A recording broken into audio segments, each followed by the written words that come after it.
Hello, hello, and welcome. Welcome to the Video Game Valley. It's a beautiful day today, a perfect 72 degrees out. We're playing Virtua Cop 2 on the Sega Saturn. Virtua Cop 2 on the Sega Saturn. I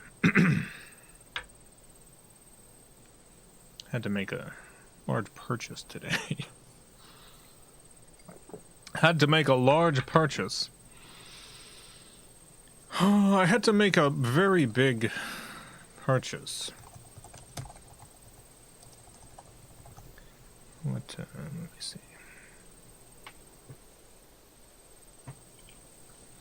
Yeah, so, I went to draw some art today on my Cintiq, my Wacom Cintiq, and I just couldn't get it to work properly, and it's I had to replace it. I had to replace this Cintiq. I got a new one being shipped to me.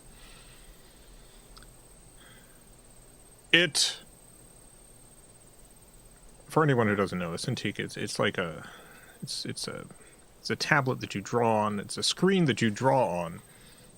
It's a drawing screen. You draw on the screen. It's what I use for character art and stuff. And I've been using this same Cintiq since, like, 2009, I think. Since 2009. It's one of the first models that they released. It's very old. It's giant. It's this huge Cintiq. I've had it since then, since like 2009.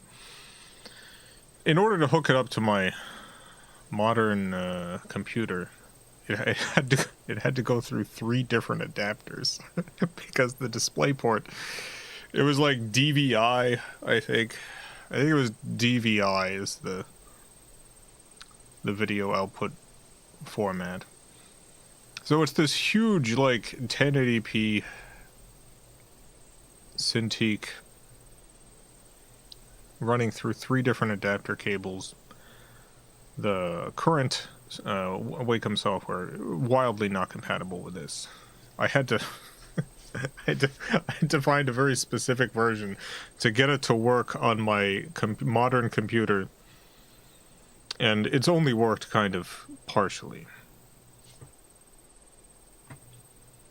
But you know, they're expensive, and it was still working, so I kept it going. But it's finally... I could not figure out what the heck was wrong with it. It would only interact with the pen would only interact with part of the screen. I tried a number of different things. I've been able to fix the problem in the past, but... nope. Not this time. So, my 2009 Cintiq... It's done for. A lot of butts on that tablet. I haven't actually drawn a ton of butts on that tablet. Some of them. I've drawn some. So I have the Cintiq and I have an Intuos, which I also have to replace because the software for the new tablet I'm getting doesn't support the Intuos that I use. So I'm having to replace 2 drawing tablets at once.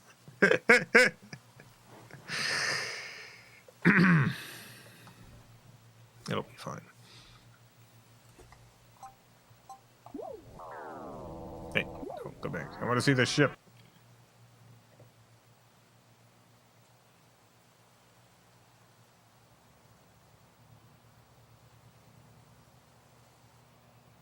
He always wanted a Wacom drawing screen. Yeah, it's pretty nice.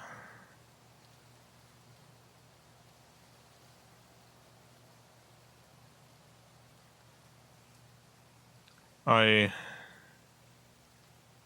was very happy that they apparently have a...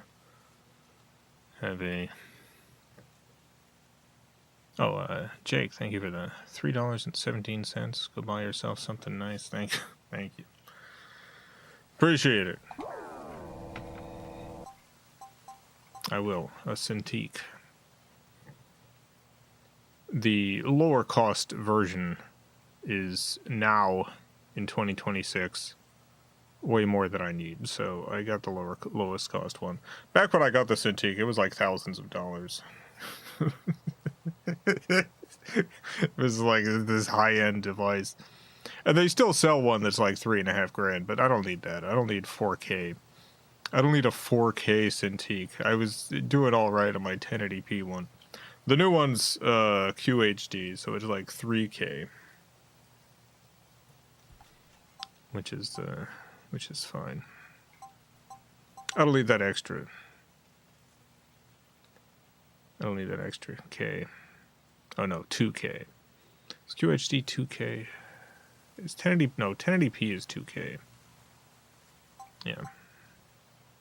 You would think 1080p would be 1K, but it's 2K because of the 1920, which is around 2,000 something pixels on cinema resolution rather than monitor screen home resolution. 1440p is 2K. Yeah, that's QHD.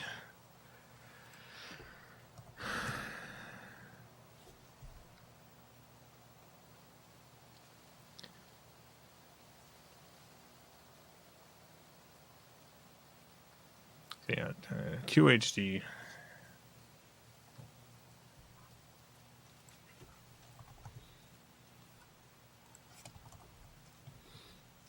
.1080p is not 2K. It essentially is 2K.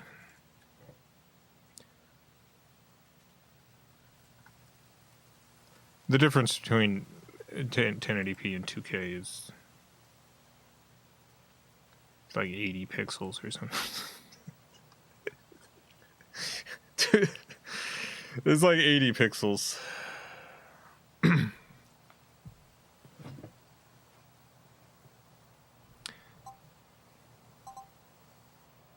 UHD is 2560 by 1440.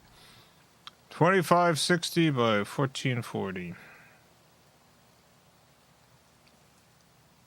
But yeah, 2K is 2048 pixels by 1080. So 1080 by, or 248 by 1080. That's 2K. But that's 2K cinema. 2K home is just the 1920 by 1080. Brad, thank you for the $4.99. Wendy's has a kid's toy of a minion dressed up like the Wendy's mascot. Want them to make a minion of everything like the Funko Pop figures, banana. I don't know if I want that many minions. I don't know if I want that many minions. My 2K monitors are 1440p. That's not 2K then. That is 3K. I mean, it's not exactly 3K. That's called QHD. There might be like some sort of marketing term which calls QHD 2K for some reason, even though 2K is 1080p. But I assure you, 2K is 1080p. What you got there is QHD. QHD might also be a marketing term.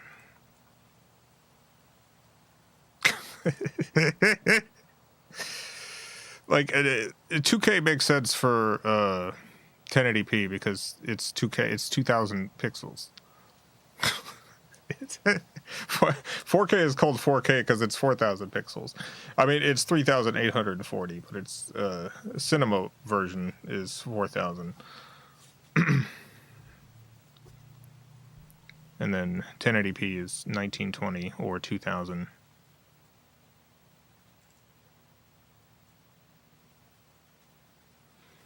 .720p, 1080p refers to vertical lines. 2K, 8K for some reason have horizontal lines as reference. Yeah, I don't really know why. I don't know why they do this. It's also weird that like cinema has had their own like digital resolution for years, and it's slightly different than the resolution for home televisions. It's slightly different.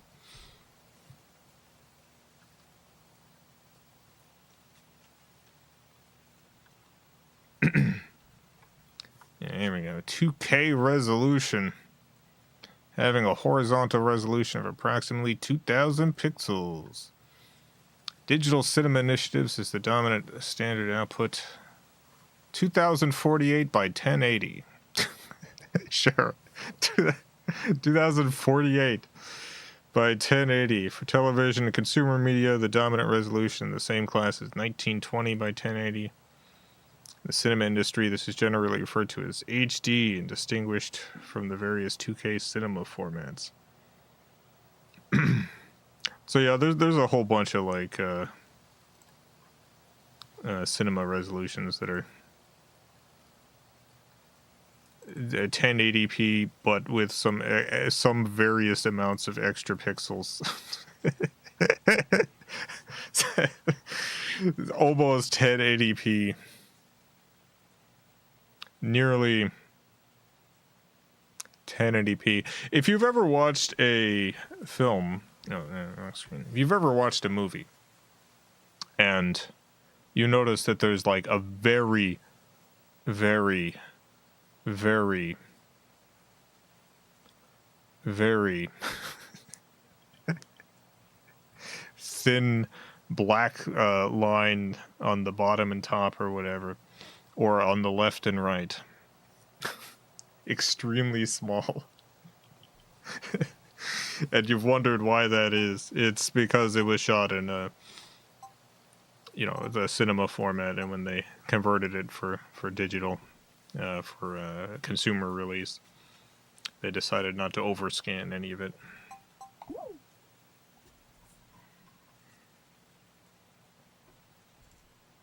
I'm not talking about like traditional letterboxing. I'm talking about like when it's so close to being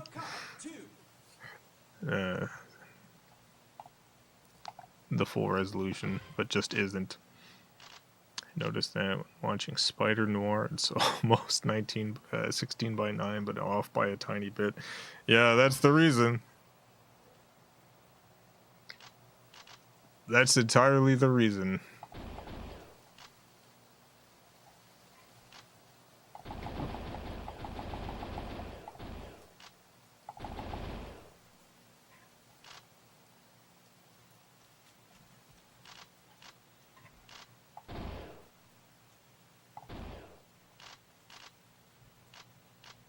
Yeah, let's turn auto reload on. Nice. I don't know what gun select is, but why not?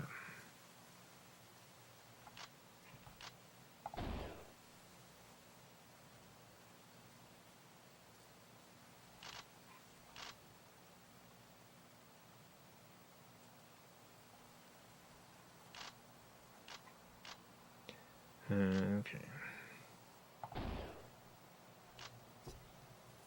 Yeah, should be good.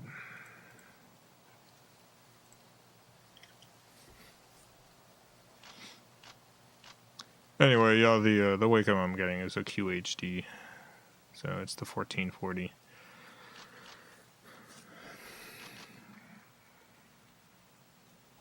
Which is better than the 1080p I've been using, so.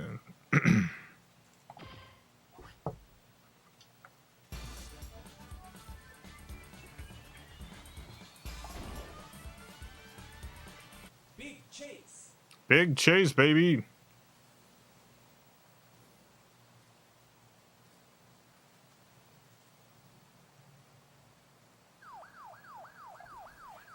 Let's go.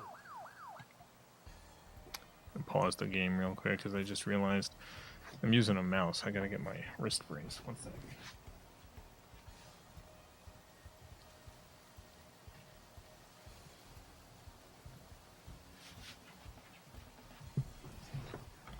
Too many years in the drawing mines.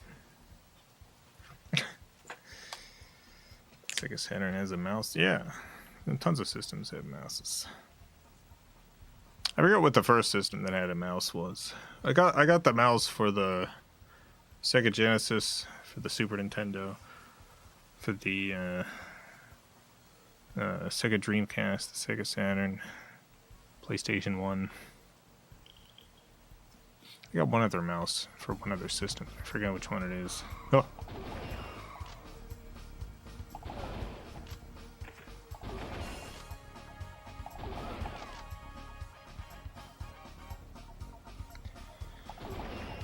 This is the way to play if you don't have a light gun.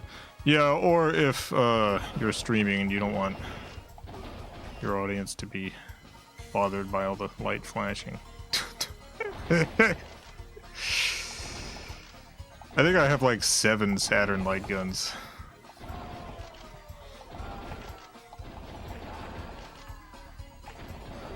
And light gun is definitely the way to go if you're playing this game, but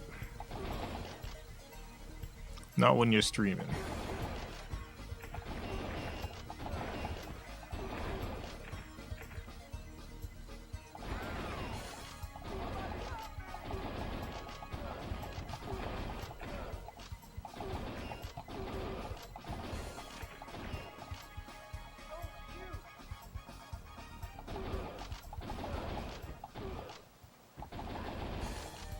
Right, thank you for the 199.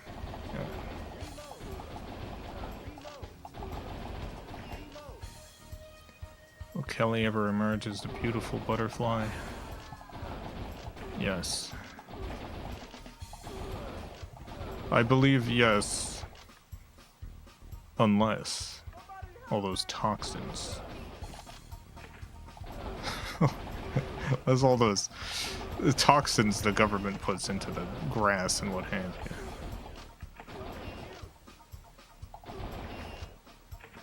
Stops that from happening.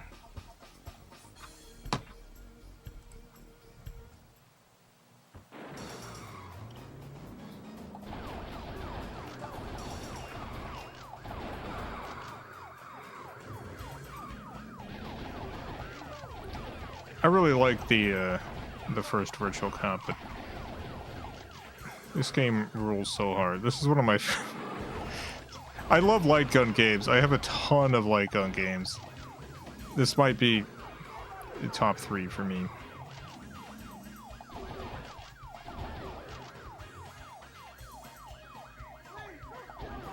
Oh, dang it.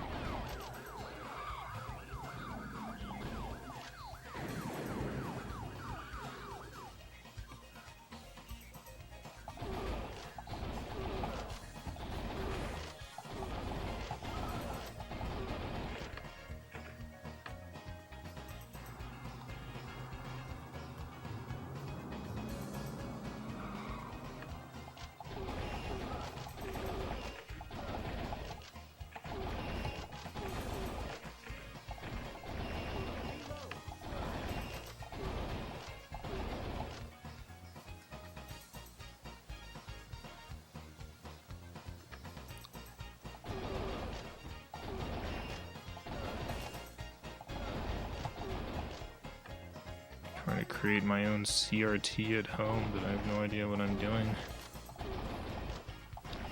I don't think there's a more dangerous piece of electronics you could try to create at home. I think it's possible to make a CRT at home. Dang.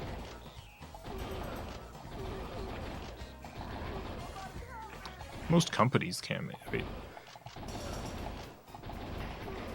We don't even have like the manufacturing capability to make a CRT anymore.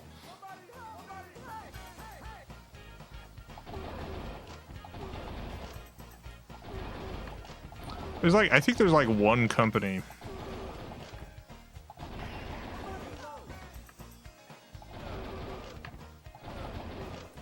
that even still manufactures them, and I don't even know if they manufacture them or they source.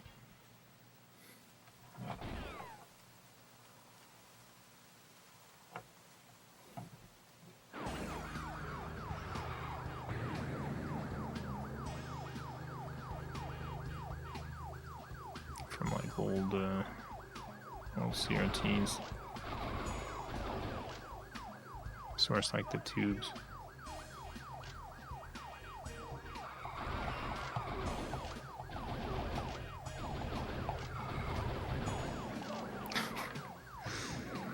Whoa, whoa.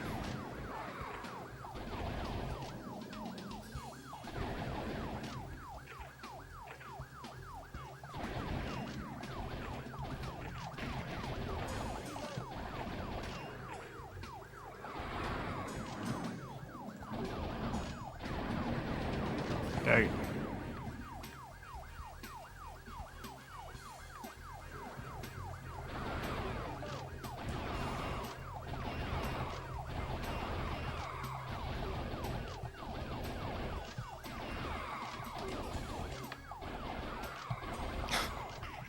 Tag it. Yeah, I'll continue.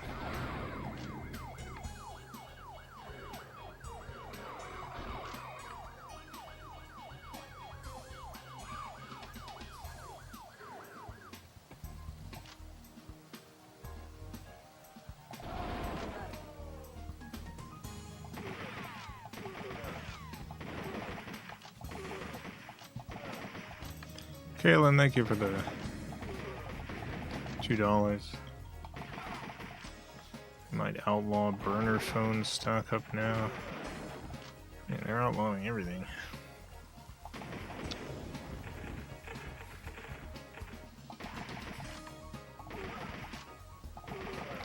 The government loves to remove as much power from people as possible. The government's one job should be to empower people. But in reality, their one job is to remove as much power as possible from as many people as possible.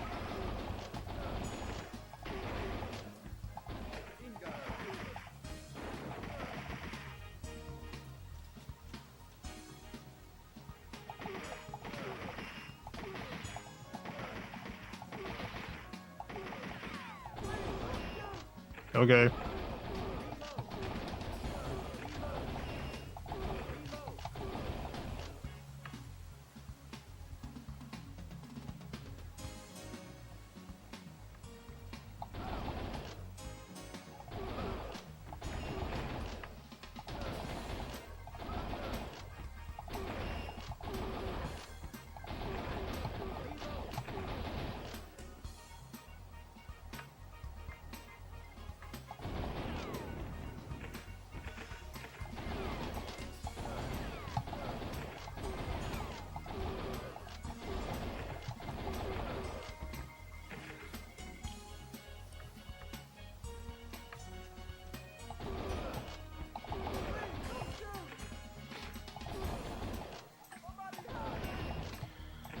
Oh no. Sorry.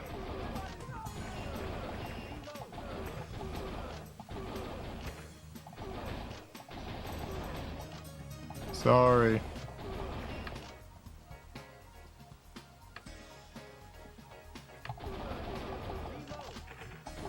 I just killed a whole group of friends right there. They're all dressed alike. They came to work today. The smile on their lips.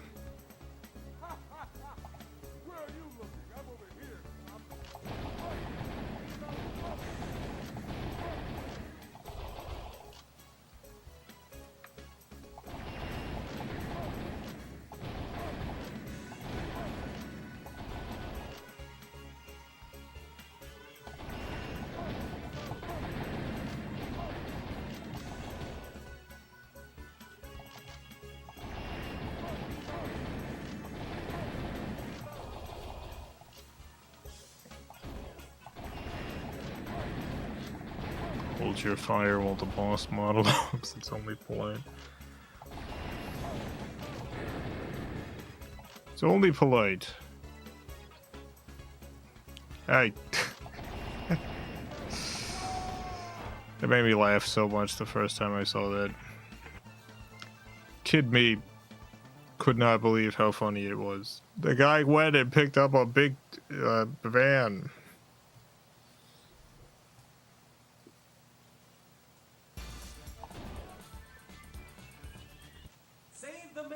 The mayor? No! You could shoot the mayor multiple times. You can kill the mayor like 3 times in this or something. I'm not going to. But you can shoot the mayor over and over again. Let's go. There's the mayor.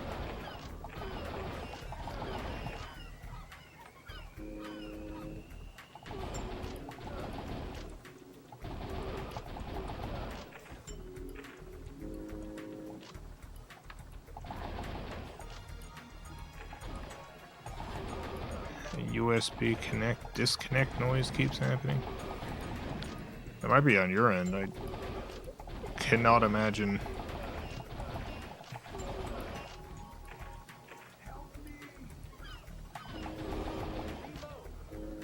how that could be possibly ending up in the stream audio.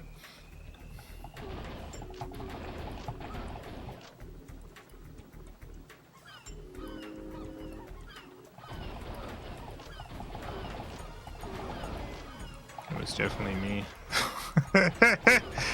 Yeah, I was gonna say I don't have my my PC's audio being fed into this.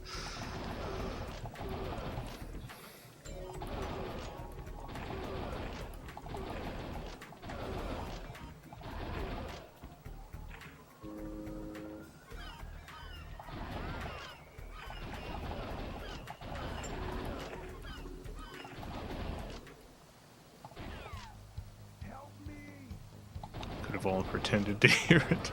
Yeah, you could have. I would have just listened to the stream's audio though and realized the truth for myself. You wouldn't have got me for long.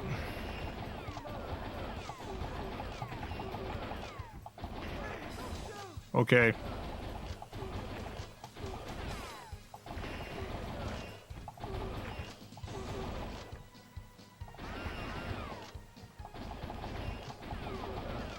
Never been more impressed with a game than when I realized I could shoot stuff off the walls. It's like, my God. They thought of everything.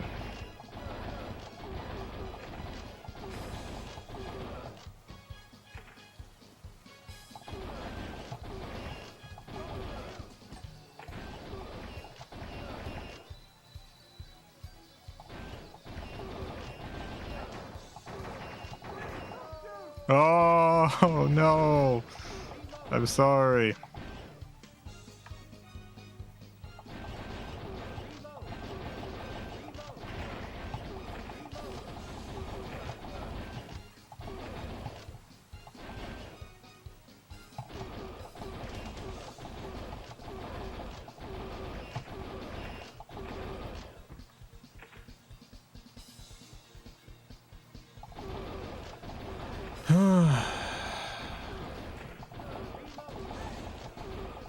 There's so many guys. How do you orchestrate something like this?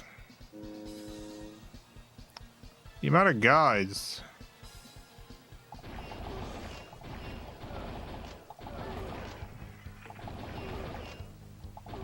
We're saving this organization like millions of dollars in payroll.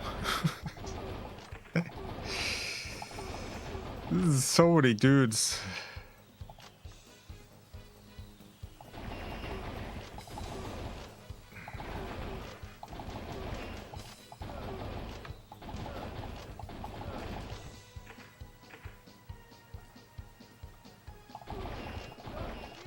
Okay, chef. Couldn't shoot the chef, imagine.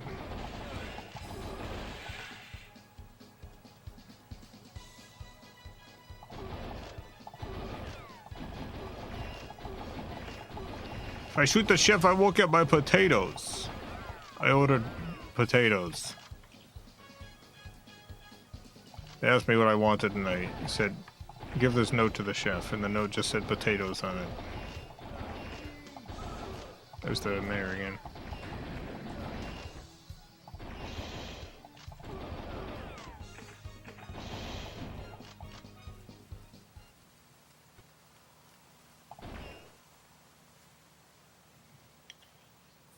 I love to just order potatoes and then See what the chef brings out. How are these potatoes gonna be prepared? Maybe I'm just gonna plate with potatoes on it. Uncooked. I didn't specify. But a good chef will know. Alright, I've been issued a challenge. The challenge is potatoes.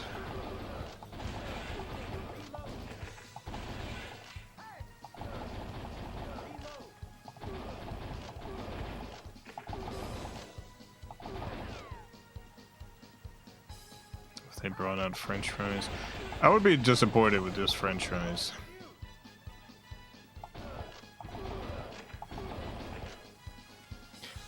I made mashed potatoes today.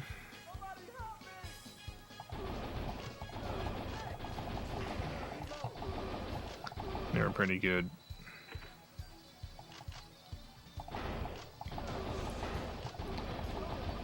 One great thing to do with mashed potatoes is to take a head of garlic.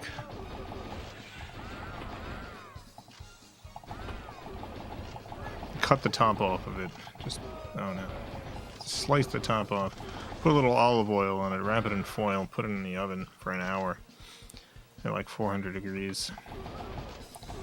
And then take it out and squeeze it into the potatoes before you start blending.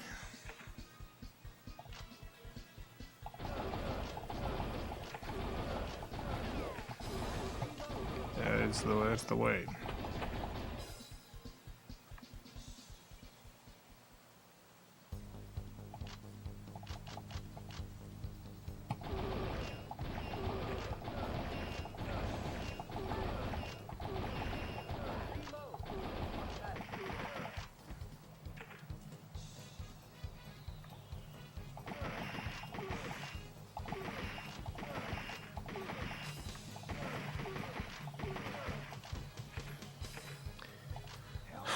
Anyway, yeah, I made mashed potatoes and I baked up a bunch of broccoli.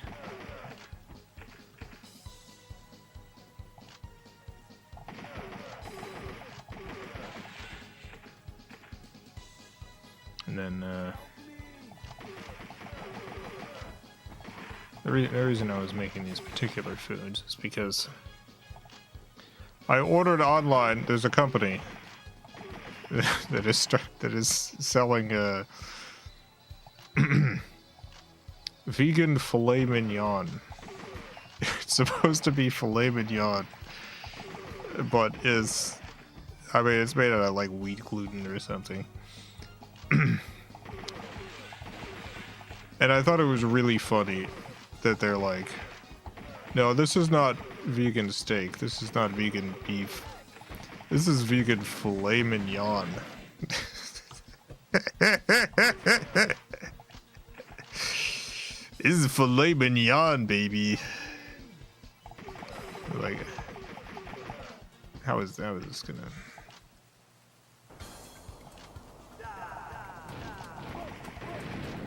How's this gonna turn out? And I got it. I got the vegan filet mignon and I made it. And it was alright.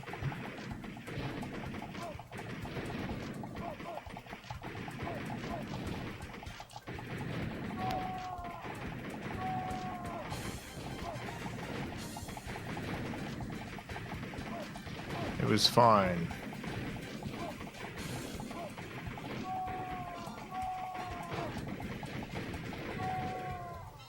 Got him.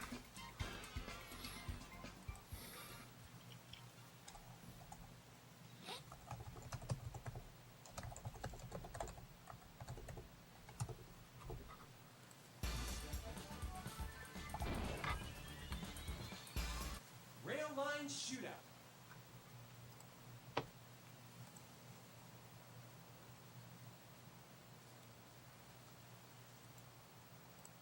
The terrorists are making away with the bomb in the subway. Roger. Understood. Wanting to simulate need. I mean, there's just There's just flavors and textures and stuff that are satisfying to consume.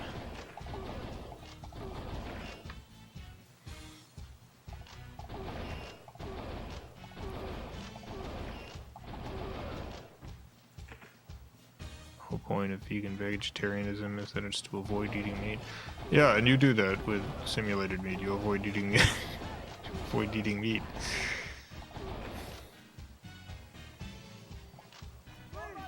I feel like the number one reasons why people don't eat meat is one, health reasons. So cholesterol comes from animal products. Vegan and vegetarian stuff, zero cholesterol. There's never any cholesterol in vegan stuff. There's cholesterol in vegetarian stuff if it's got like butter or cheese or something like that. Animal products.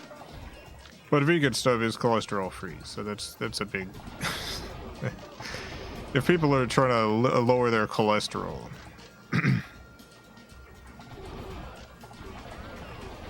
That's a good way to do it. The second reason is just animals. Like, if you don't think animals should be killed and slaughtered for their meat.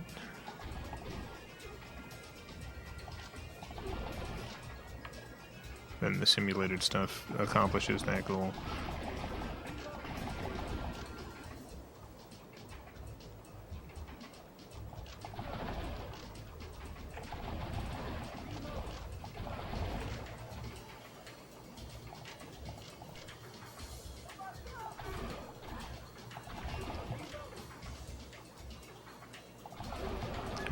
The psychological trauma of being on this train.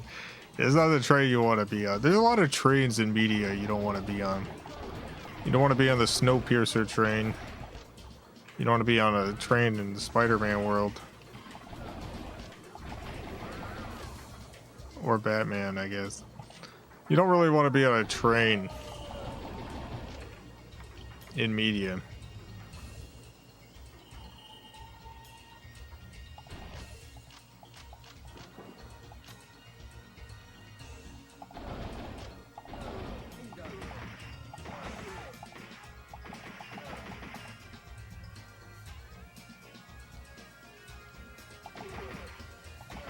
Infinity train, even. You don't want to be on an infinity train.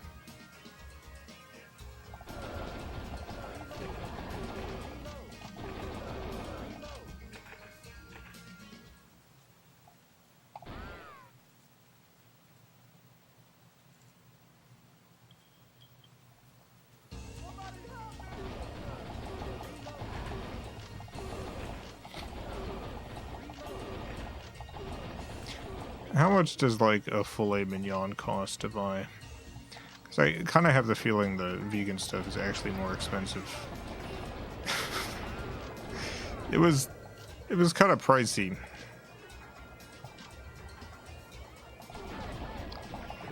And I know filet mignon is, like,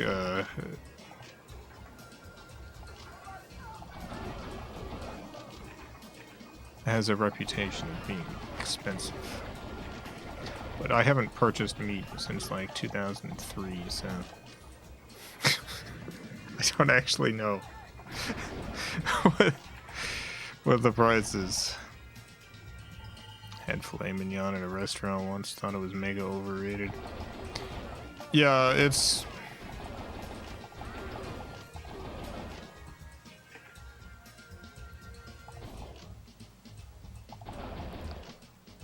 It definitely is.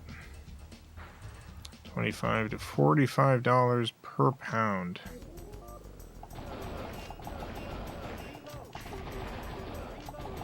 How much is that per ounces? Yeah.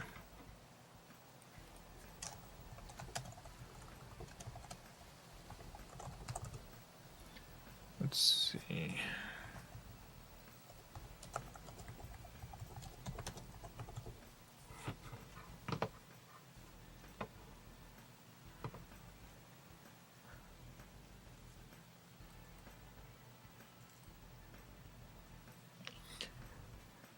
Yeah, based on that pricing, the vegan stuff is almost as expensive, but not quite as expensive. Specialty vegan meat stuff tends to be pretty high in price.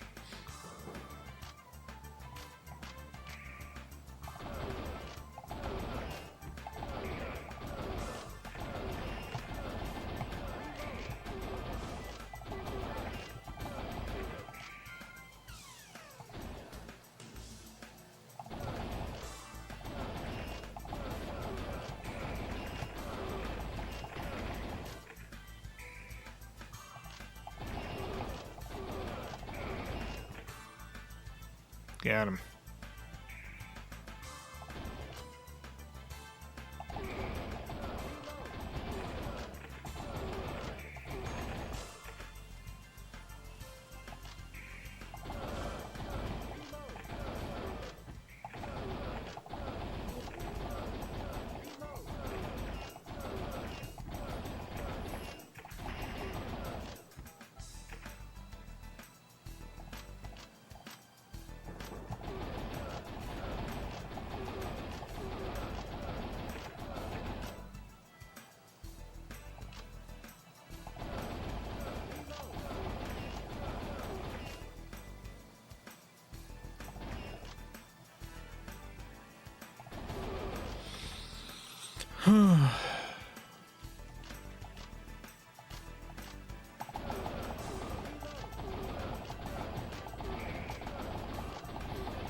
Anyway, the vegan filet mignon or whatever that I got, it didn't really taste anything like I remembered steak tasting. But again, I haven't had a steak since probably like 2003. 2003 was like the last year I ate meat. So it's been a while. It's been a while. It did bring to mind like corned beef though. It kind of had a corned beef feel to it. The vegan filet mignon tasted to me more like corned beef, at least what I remember corned beef tasting like.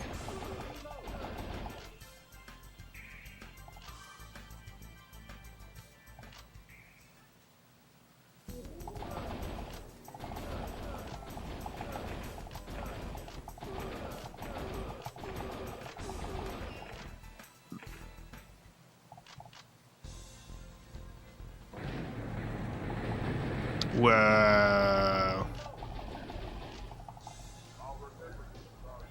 What? What?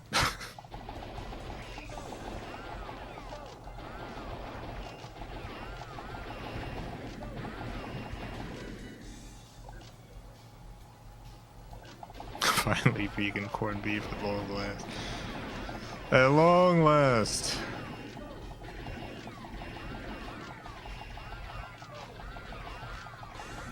The funny thing is, I actually also got vegan corned beef. At the same time, I got this vegan steak, and the vegan corned beef tastes nothing like corned beef.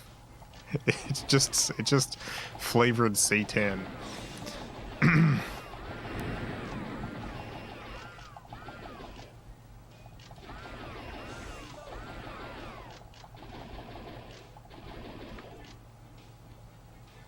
to go back to meat after years of vegetarianism.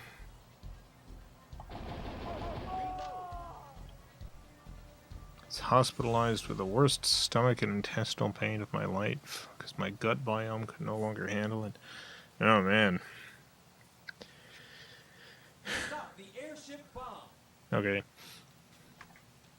Yeah, when you've stopped eating something for long enough,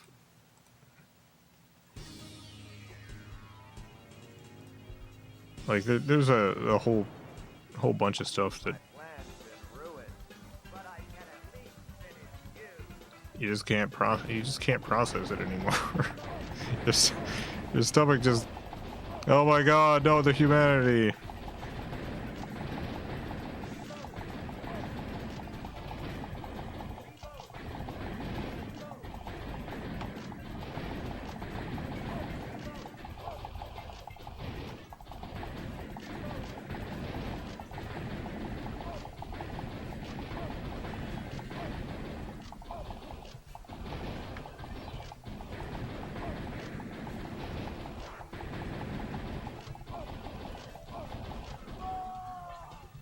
Ah! Congratulations!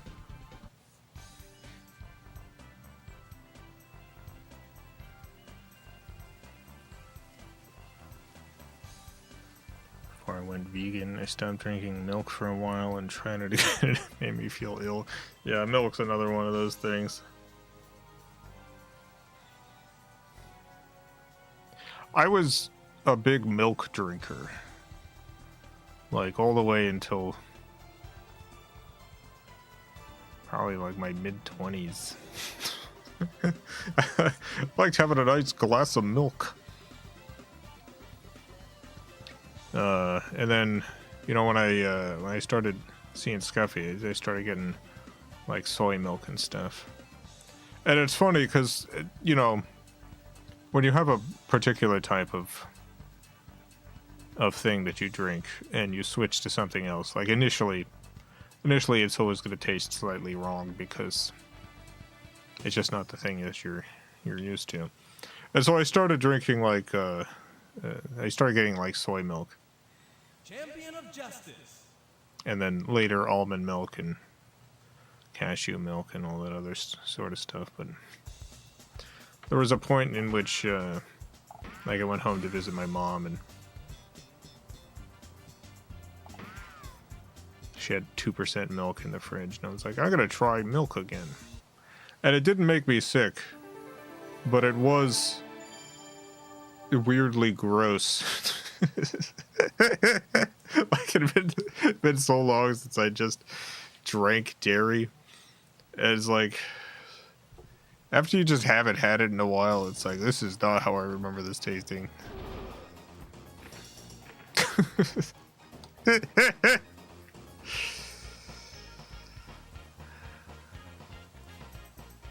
Yeah, it's no good. Wouldn't recommend it. Alright, well, we're halfway through the stream. We got a birthday to celebrate.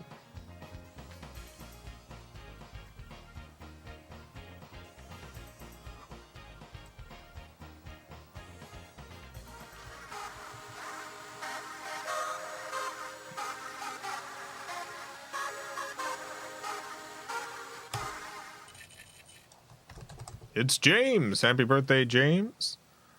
Let's see what the machine's got to say to James. Yeah.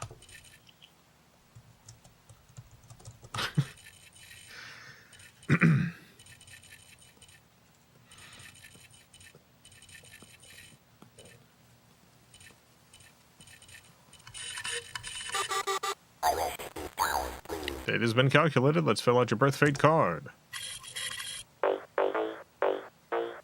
What is your luck number for the year? Could be one of an assortment of numbers. 692. How about your letter? Oh, it's kind of like a letter exploding. How's the weather? Also kind of like an explosion. Any of this hatch an egg? No. Okay. Got a poem. Birthday Machine has written a poem just for you. Here is your poem. Physics. Physics. The physics of a small deer. The physics of a deer who drives freedom. Dear physics. We jump dear physics. We keep dear physics. And then physics forgets us. Birthday Machine has looked to the stars, determined that your friend constellation is the Shrouded Clockmaker. Enemy star, Omega, Kalani, number 9299. Has there been a cosmic event? Let's look at the data and the charts. No.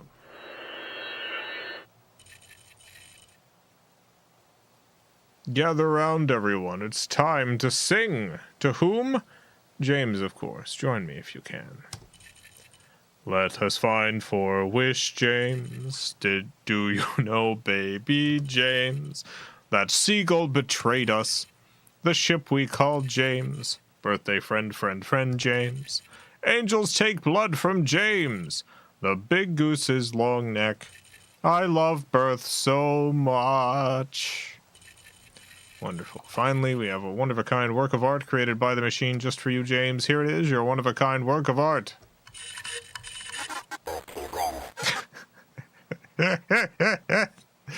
Gorgeous. Happy birthday, James. Hope you have a wonderful, wonderful birthday. And many more.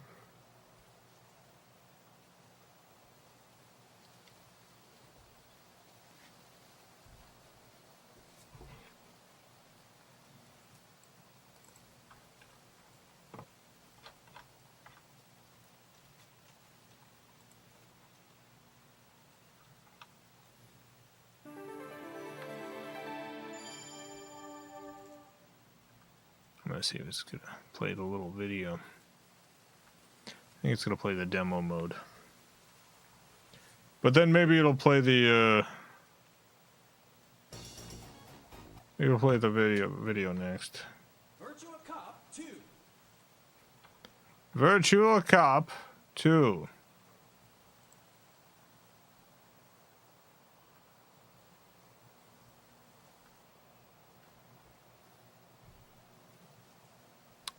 This is the vegan filet mignon or whatever.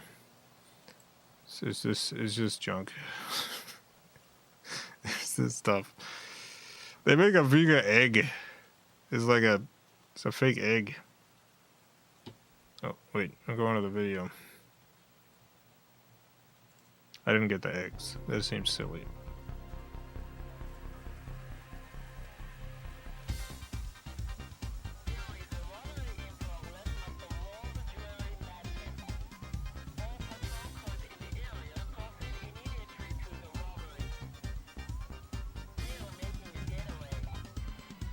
Virtual Cop 2.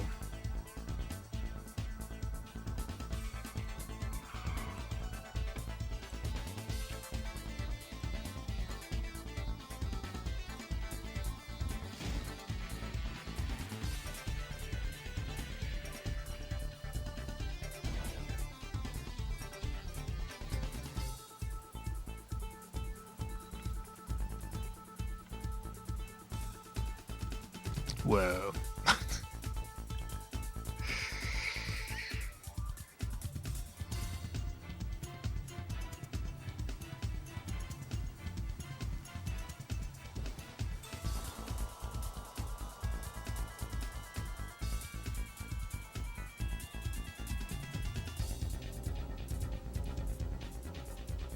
Let's go.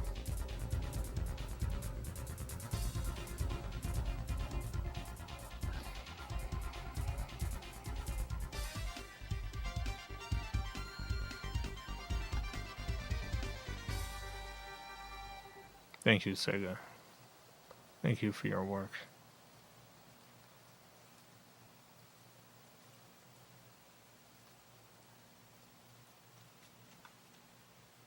Virtua Cop 2. Oh my god, I just noticed. Sorry, the fake meat thing. They have ribs. I didn't get the ribs. The guy got some vegan ribs. What the heck are they sticking in here? It's probably like wood or something, right? You get your vegan meat with sticks in it. I don't know about that. I don't know about that one.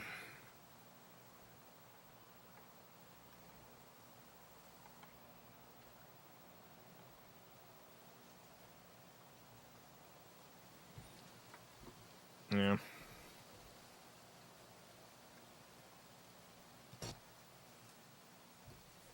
Virtua Cop 2. Virtual Cop 2.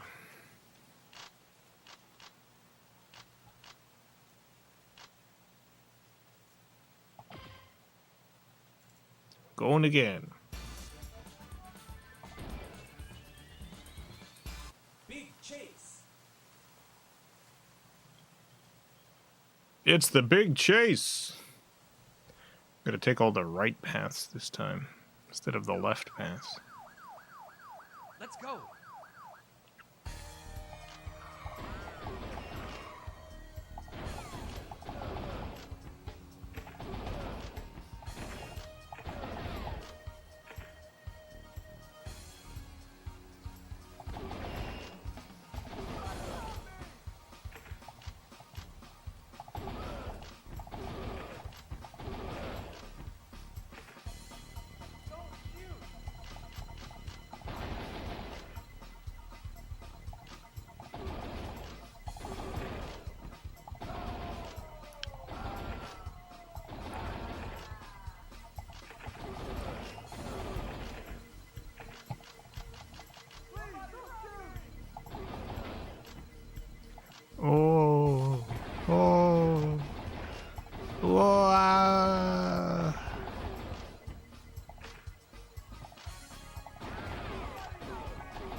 Somebody help me.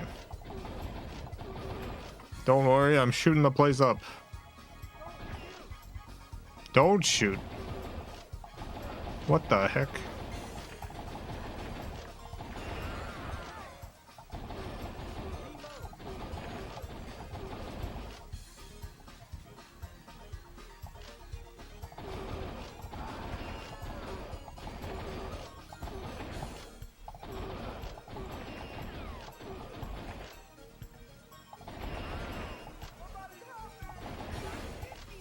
Okay.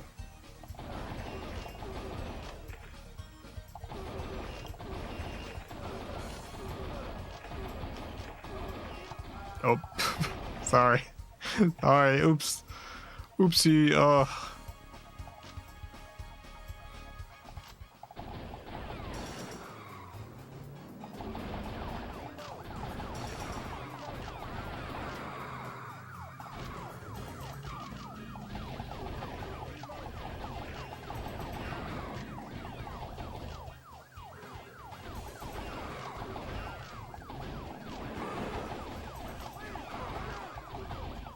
okay.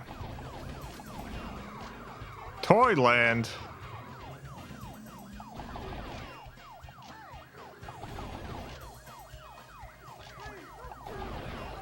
Dang it.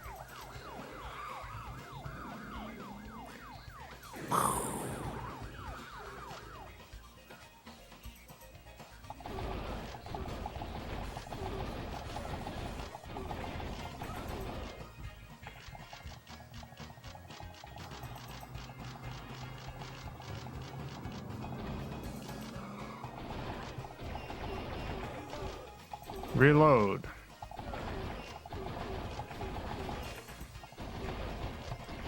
Can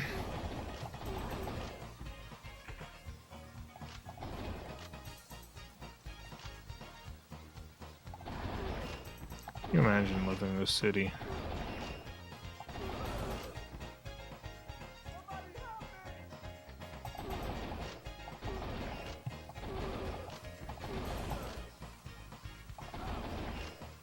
One day your population of the city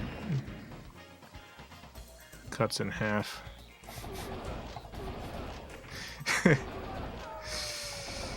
It's just that half of the people got shot in a heist.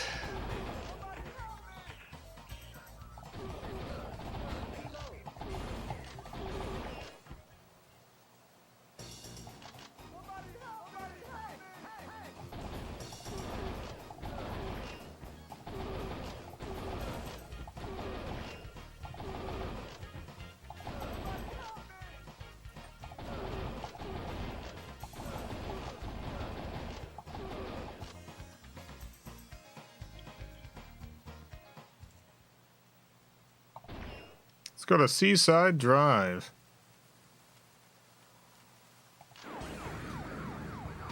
Just thought it was weird they hired this many guys for one bank robbery. Can't even be breaking even on this. Yeah, they're gonna be making like minimum wage at best of this bank robbery.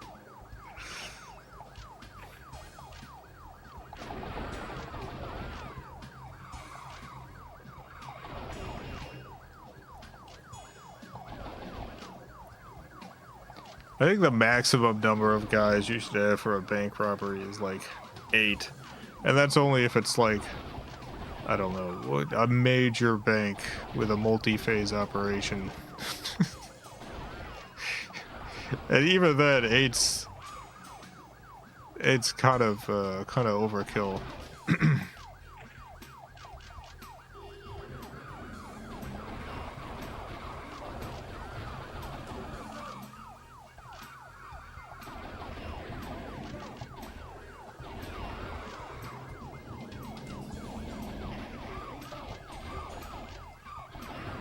Like, there are whole military operations with less people.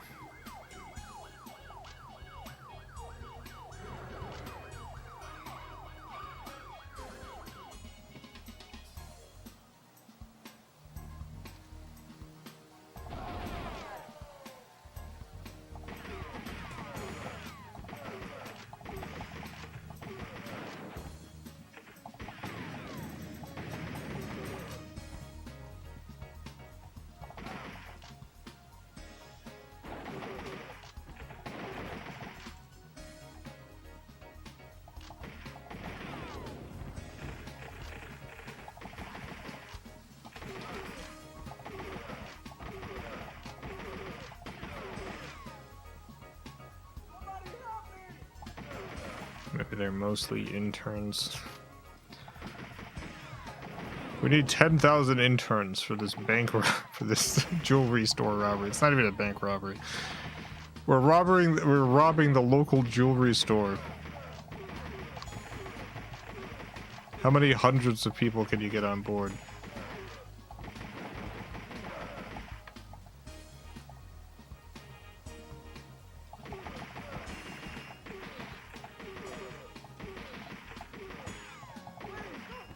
Okay.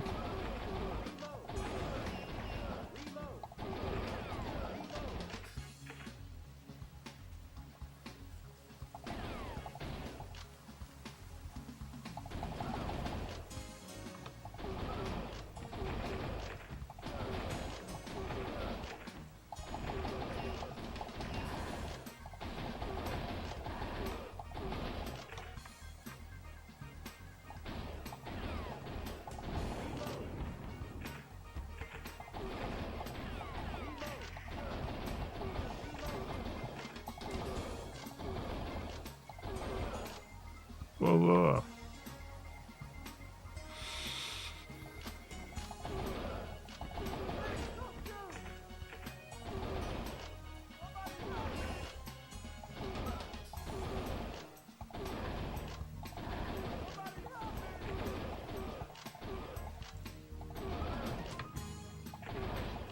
I wonder who's like the most killed civilian in this game.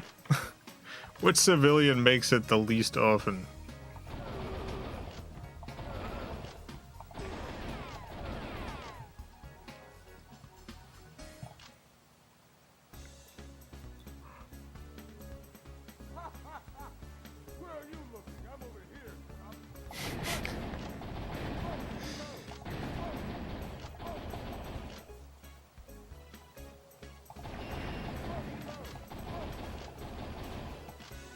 Where are you looking?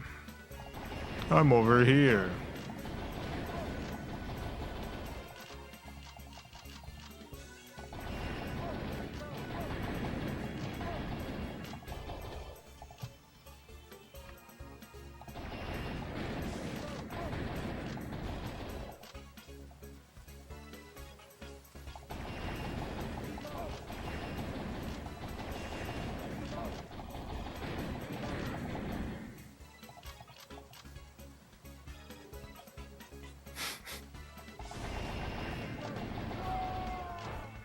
Got him.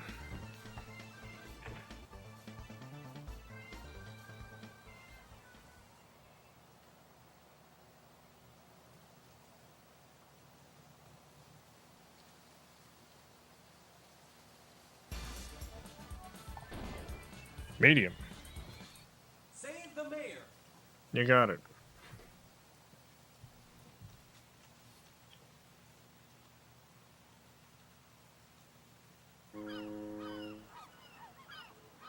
Let's go. That's the mayor. Could have saved the mayor right away.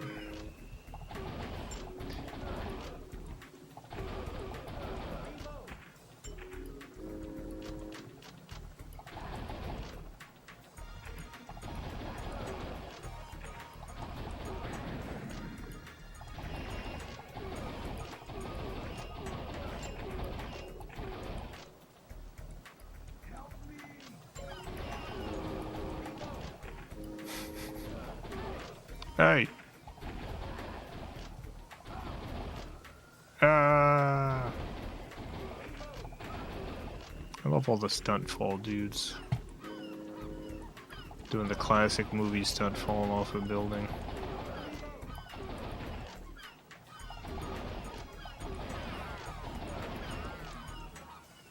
What was that movie where a guy falls off a cliff and it was like actually the actor falling off a cliff and they kept the shot in the movie? It's like a movie where an actor goes over the cliff and it's like, that really happened. He died. They kept the shot in.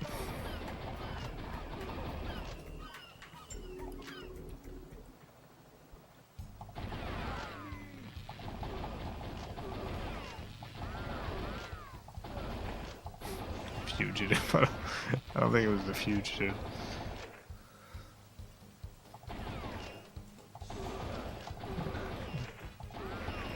Got a bunch of joke answers.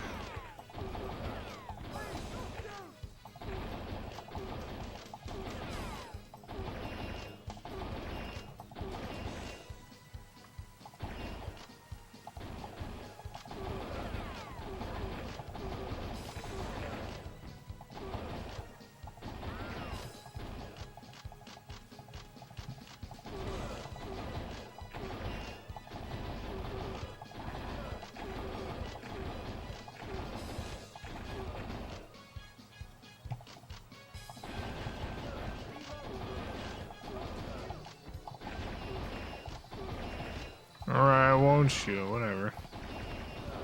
I thought you like it when I shoot. Oh no. No.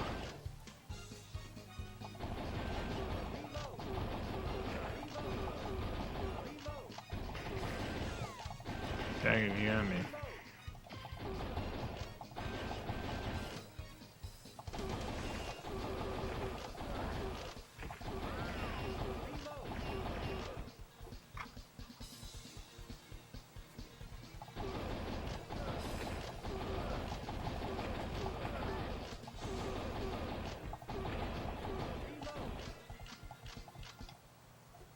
Pause this real quick.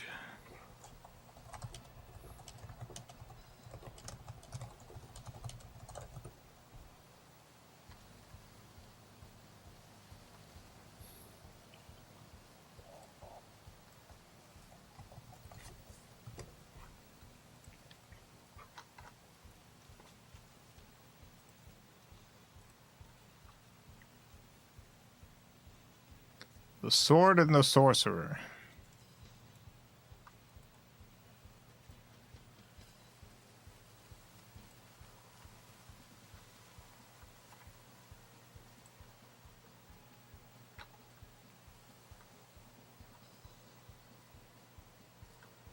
Is that it?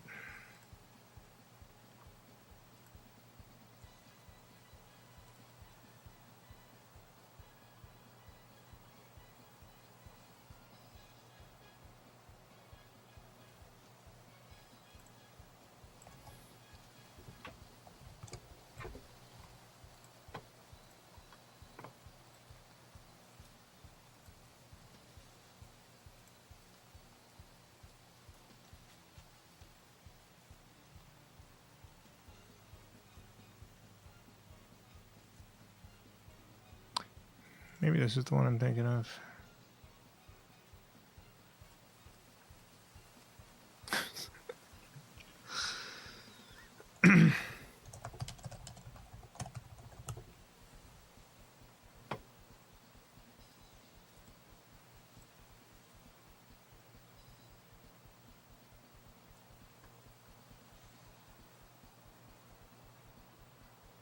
Yeah. 25th of August, 1981, stuntman Jack Tyree was filming a scene at Bronson Caves in Griffith Park, Los Angeles, for the fantasy adventure film The Sword and the Sorcerer. The stunt required him to leap off an 80-foot cliff and land in an airbag. He mistimed his jump and missed the airbag. Footage of the fatal stunt was partially included in the film. Partially included in the film. Footage of Tyree's fatal fall was included in The Sword and the Sorcerer after the film crew received permission from the family. However, the scene is abruptly cut off mid-fall. Yeah, I bet.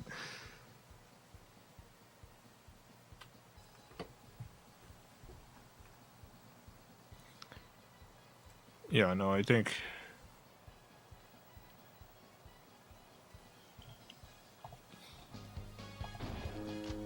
it's weird to include it at all, but certainly you don't want to include the entire shot.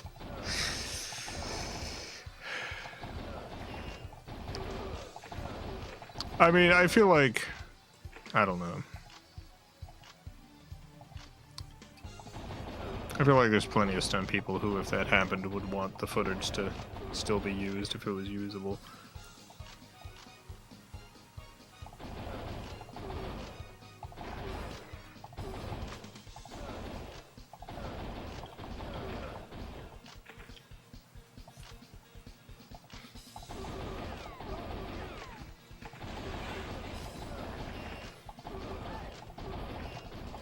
he got paid a lot.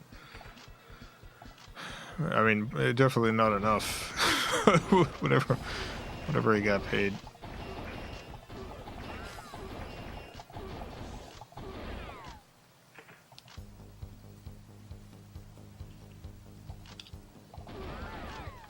Is there any professional training? Stunt acting? Oh, yeah.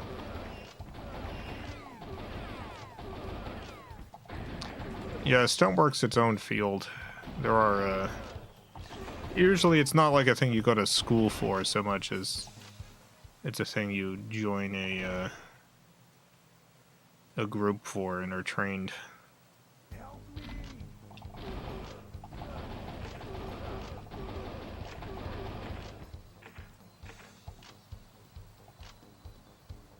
Twilight Zone, the movie, and an on-screen actor decapitated on set by a helicopter. Yeah, it wasn't just one actor. Some children died too in that same scene. Complete negligence by the filmmakers. Like that was multiple deaths.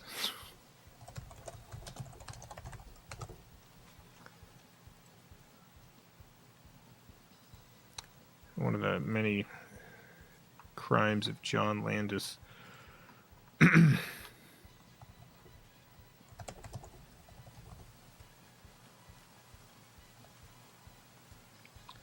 Yeah, film's production achieved notoriety when Morrow and 2 illegally hired child actors were killed in a helicopter crash during the filming of Landis's segment.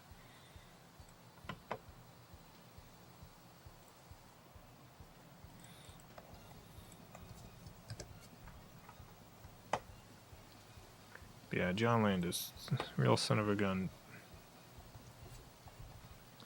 Also, his kid, also Max Landis, also a real son of a gun.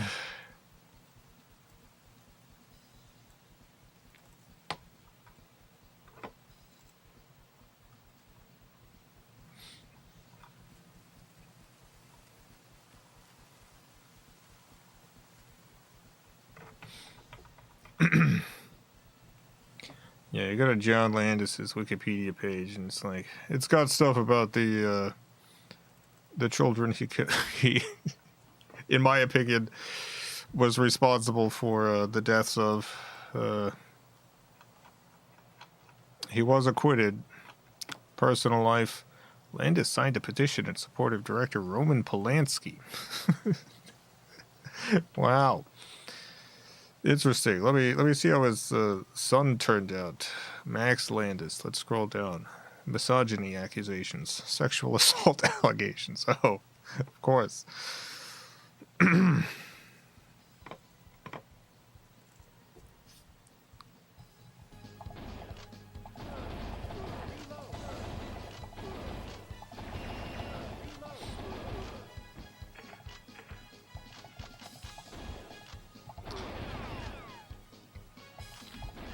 David Lynch signed that petition too. Yeah, there's a ton of people in Hollywood who I otherwise respect who signed a petition in support of Roman Polanski. I don't know what it is about Roman Polanski in particular that like it got so many people to support this monster. There are so many people who are like, yeah, Roman Polanski, good guy, he should come back. He should be allowed back. We should accept Roman Polanski back now. Tons of people. You look at the list and you're like, Jesus Christ.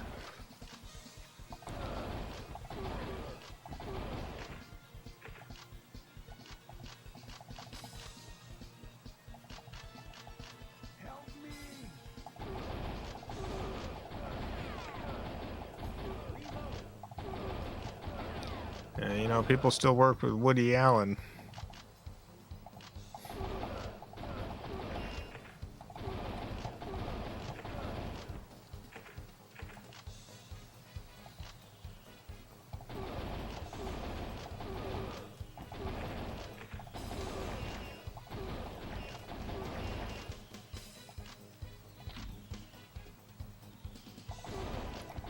course, Darren signed. Yeah, I mean that one's not a surprise.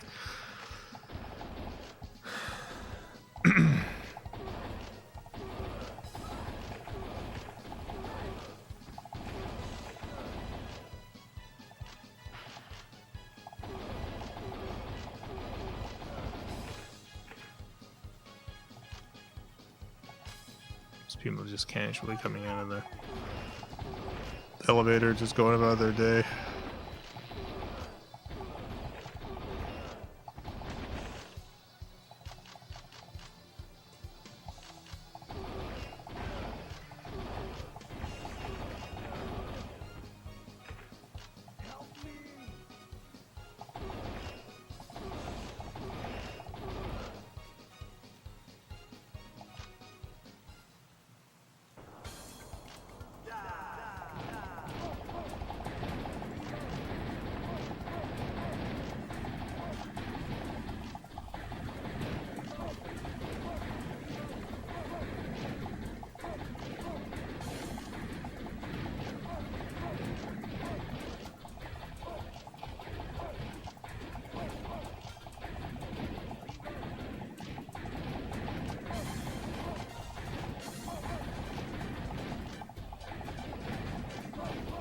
Whoa, whoa.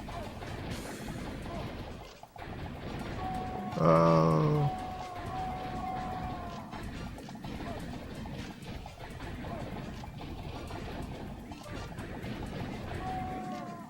Got him.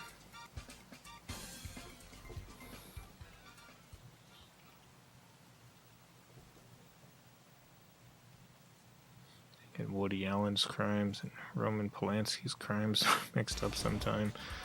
I mean, they're similar crimes.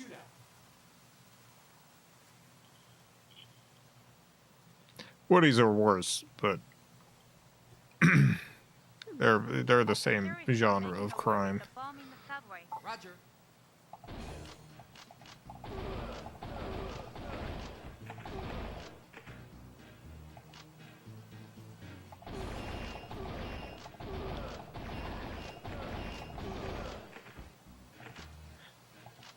There are people who think that, like, consequences for drugging and assaulting someone should be like, I don't know, a scolding and a timeout. He's paid his dues. He was scolded. He got a timeout. He should come back.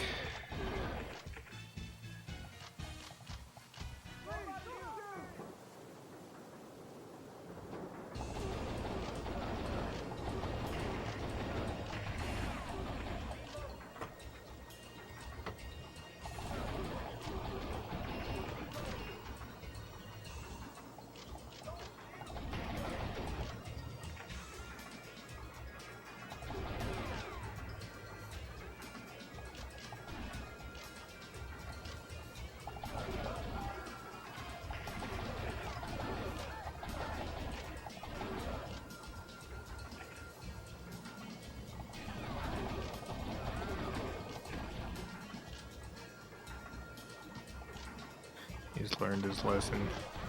Yeah, that lesson should be should not be trusted in a position of authority over anyone. should not be put in any kind of position of power or influence.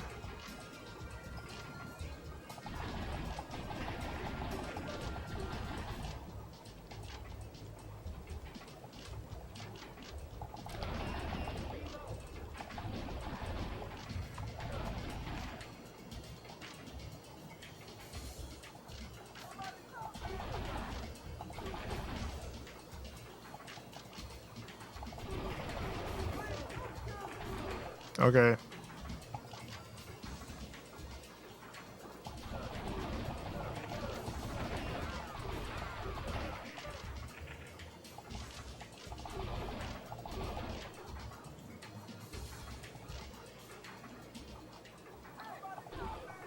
Ninjas a threat during the 80s, or was that media propaganda? I don't think ninjas have been a threat for quite a long time.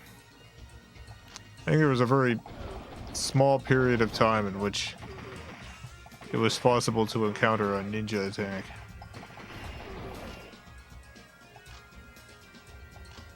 Like, they were hired assassins, right? That was what a ninja was. It was just an assassin.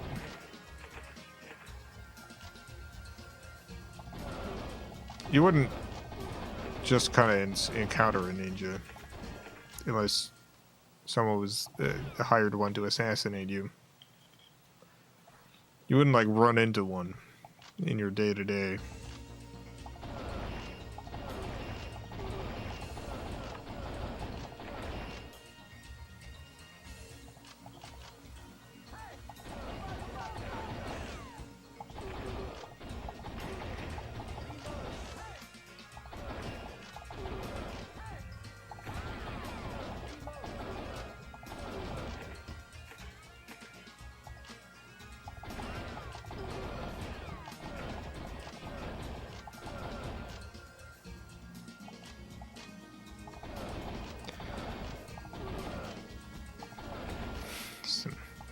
People hanging out on the bench having a conversation. It's the shootout going on around them. Whatever.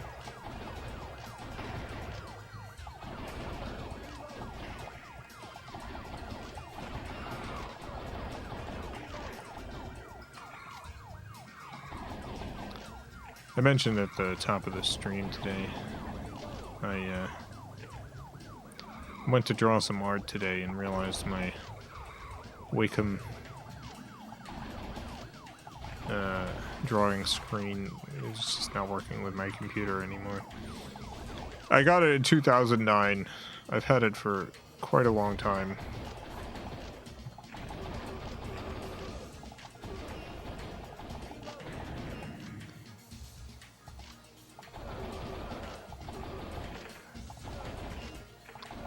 I finally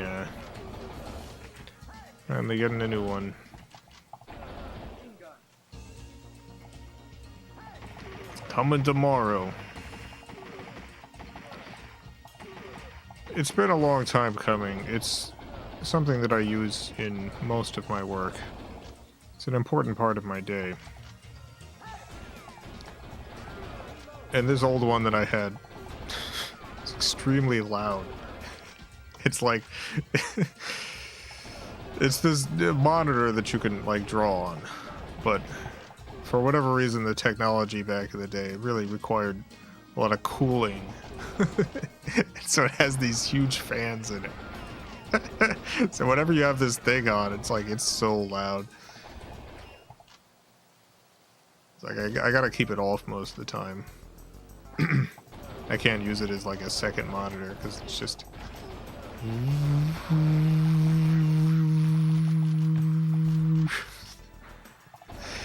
Time to draw.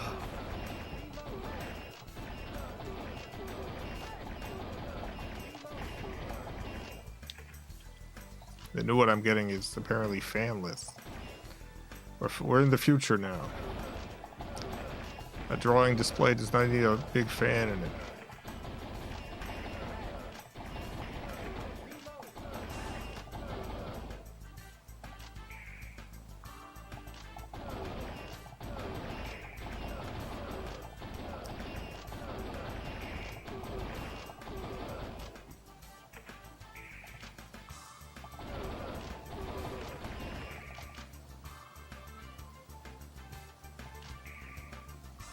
Replace the pen with a different one?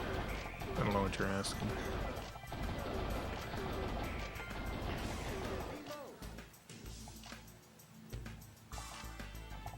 Tell me the art I've enjoyed over the years was created on a piece of crap. I wouldn't say it was top of the line when I got it. There was a lot of stuff that I got specifically around 2008 and 2009 because that was the period of time in which I had a decent amount of, like, excess money from YouTube stuff. It's before YouTube stuff, like, the revenue started dropping and, you know, the Charlie the Unicorn moment was over and it wasn't selling a bunch of merch or anything. And I bought most of the equipment that I've used to this day around that time. Like, I got my my main computer around there, and I only replaced that computer, like, a few years ago when my brother bought one for me. Like, I hadn't been able to afford replacing that computer since 2009. And then in 2022, my brother got me a new one. I'm still using that one. But yeah, around that same time I got that Wacom.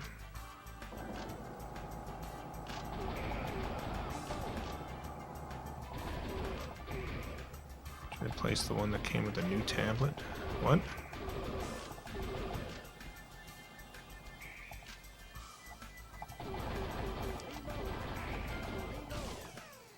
Just wondering if you have a specific kind you like with fountain pens. Oh.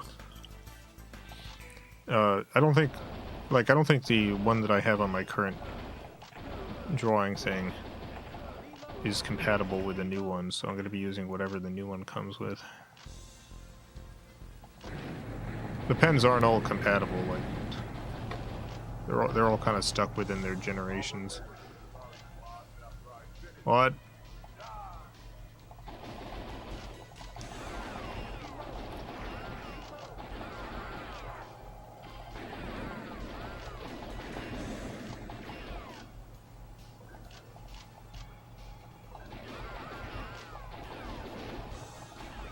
Laptop's fan is making so much noise right now.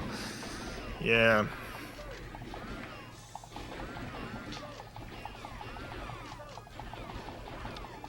I'm always impressed with devices that can run without making a bunch of noise. For most of my life, most of the stuff I've used has made tremendous amounts of noise.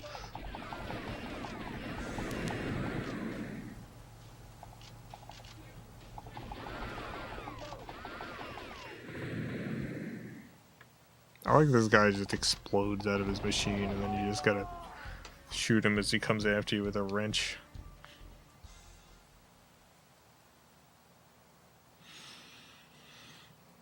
Yes. Stop the airship bomb. You don't actually stop the airship bomb, though.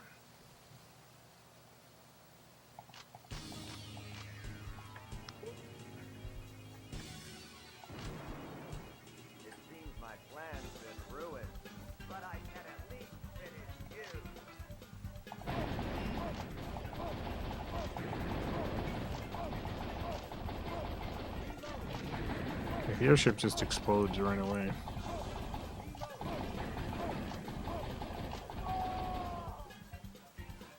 Success! Congratulations! It's the loudest and quietest video game consoles you own.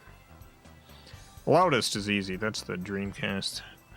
If anyone has never used a Dreamcast, that system has like a very loud fan, but also has the loudest disk drive I've ever heard.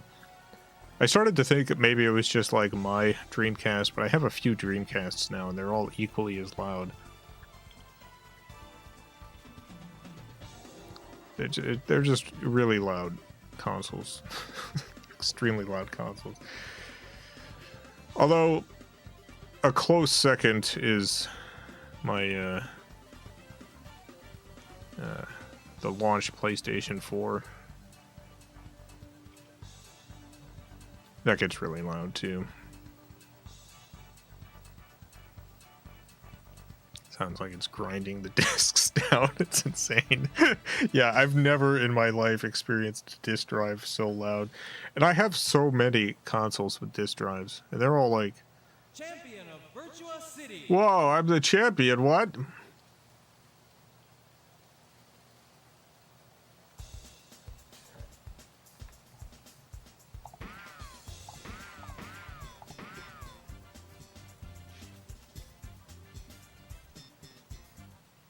As for quietest, Sega Saturn's pretty quiet. It's got a quiet disk drive. It runs quietly. A quiet console. I mean, obviously, the very quietest consoles are going to be stuff like the NES or the Master System. Stuff that doesn't have a disk drive and also doesn't have any fans. Like, those are just completely silent.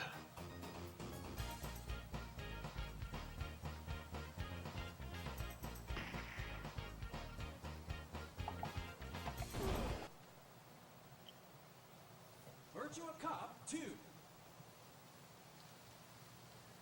They did the Dreamcast theme for the 3DS. They used the grinding sound when you open it up. That's how iconic that is. Yeah.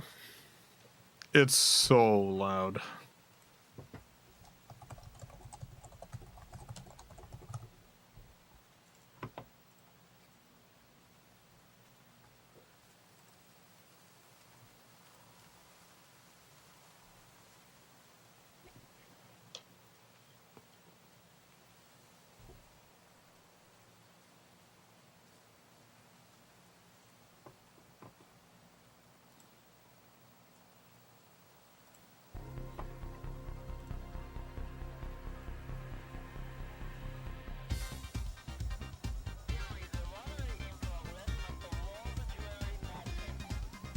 See if I can find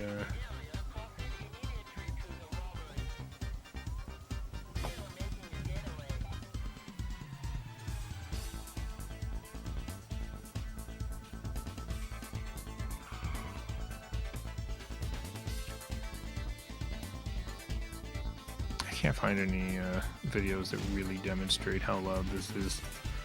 There's a lot of like posts from people asking, is this normal?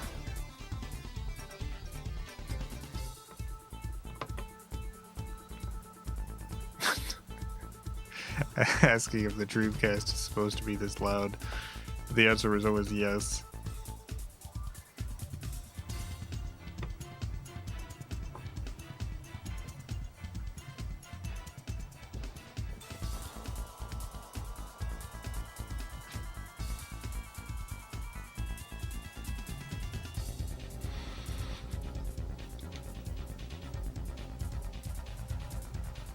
Anyway. I'm working on my new video. I am going with the carrot and pea idea. It's the carrot and pea video.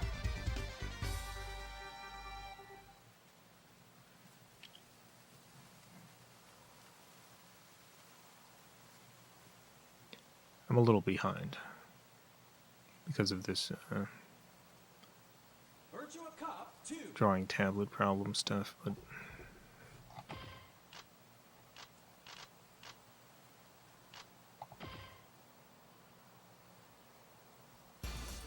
we'll start again. Why not? Excited to see what Carrot and Pea get up to.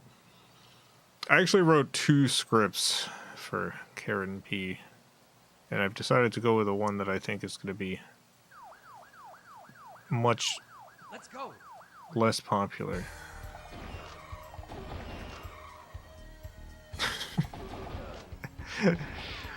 I wrote one script and I genuinely thought to myself, I think people will like this. I think this is going to do well. I was like, this is kind of a crowd pleaser. I think people are going to like this script. And then I wrote a second script and I was like, I don't think people are going to like this at all.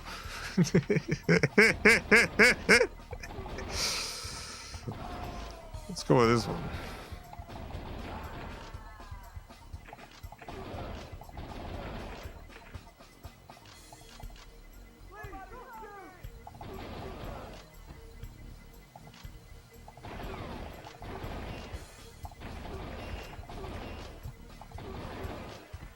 Llamas with hats was going to be a huge success. Yes. I haven't known for most of my videos how well they would do, but Llamas with hats was one of those, like, yeah, of course it's going to do well.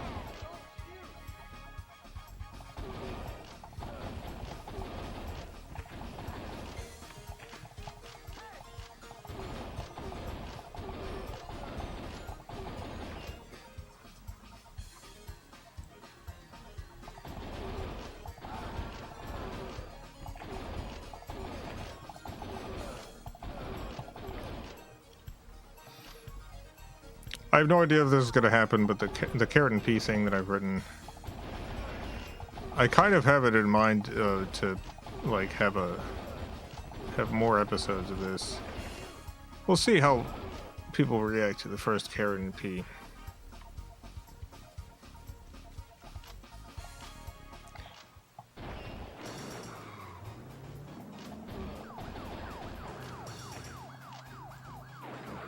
But there might be like 3 or 4 episodes of Carrot and P.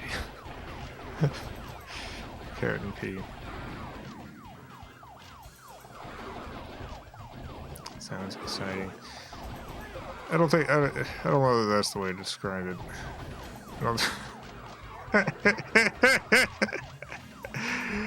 I don't think there's many people who are gonna watch this and be like, this is one of my favorite Jason cartoons. Dang it.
That's Charlie the Unicorn.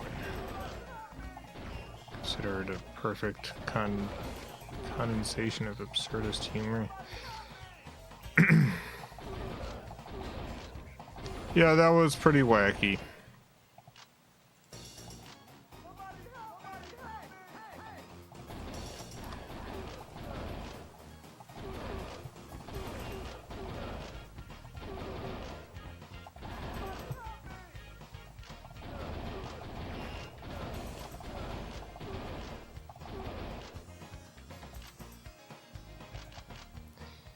Funny, there was a I'll go to Seaside Drive again.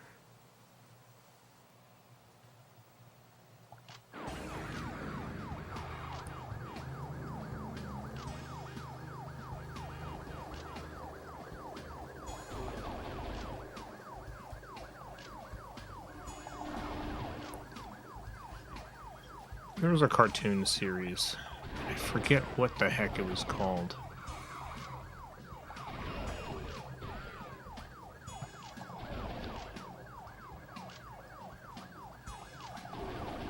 But there was this, like, a Flash animated series. And the main character was, like, I think it was like a stick figure or something with Yanni's head. Which I always thought was so funny. I don't know if anyone remembers this series. I don't even know if it got more than, like, a few thousand views or whatever. I don't think it was like some big viral hit or anything.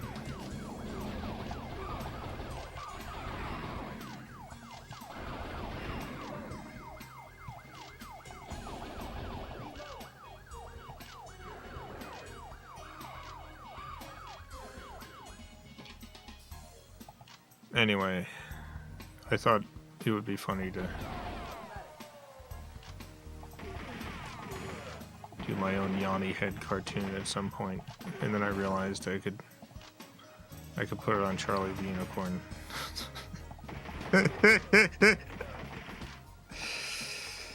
What the heck was that cartoon?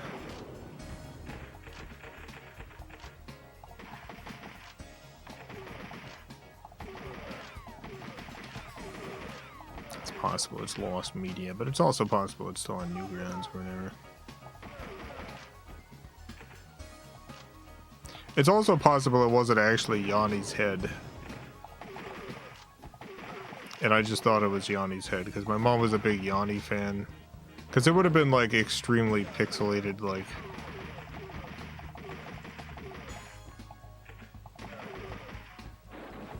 low res.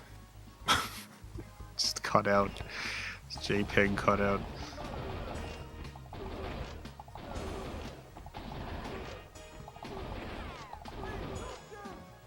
Gotta see if I can track down this cartoon.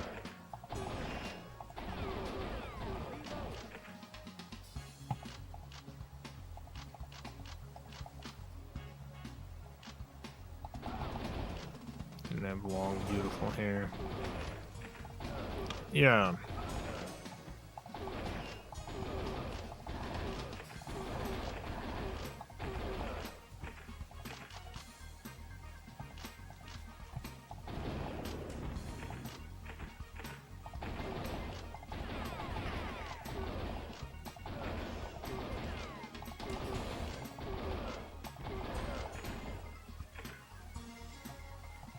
Let's see if I can find this. We're nearing the end of the stream anyway. Flash cartoon with Yanni head.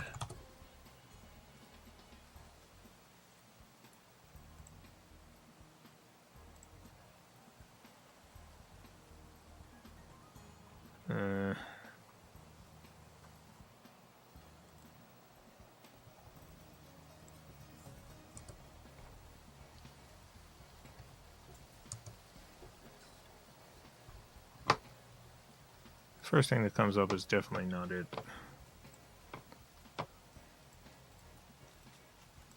Masters of Doom and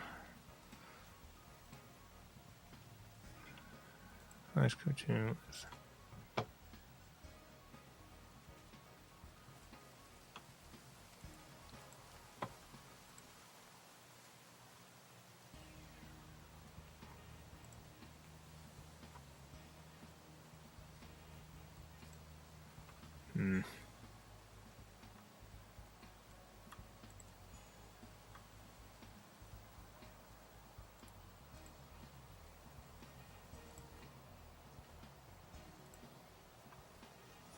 Probably not gonna find this. I'm probably not gonna find it.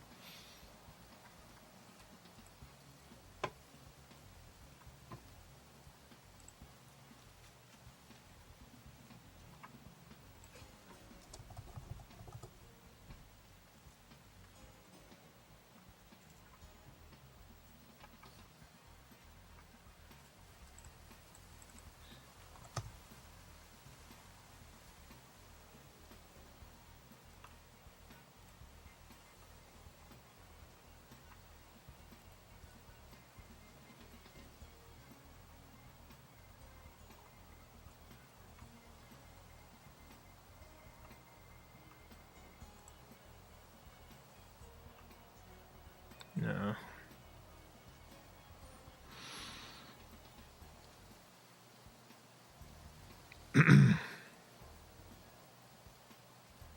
Ever seen creative work that seemed derivative of your own, that you thought was really well made, that you were proud, that you inspired it?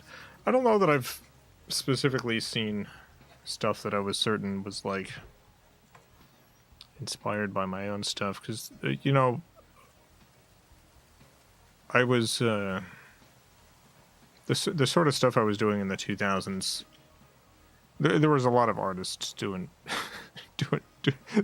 doing that kind of wacky stuff, and my stuff has its own flavor to it, but it's like it's not really, if someone's not like directly ripping me off, it's not really possible to tell whether they were inspired by me or inspired by many of the other artists who were doing similar stuff at the time.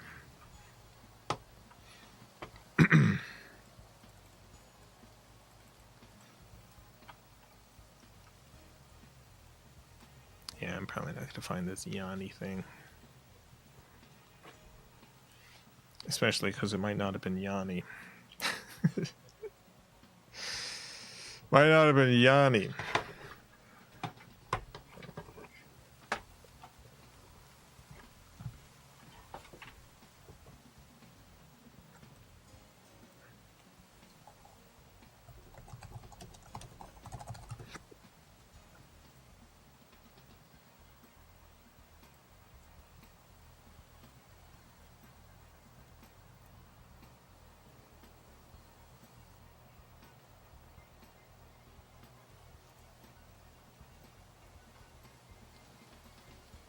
Does anyone remember Planet Unicorn? Oh yeah, it was like a Channel 101 thing. I submitted to Channel 101 at some point, but was not accepted. Which honestly, I think was probably the right choice. I don't think the thing I submitted was necessarily within the vibe of Channel 101.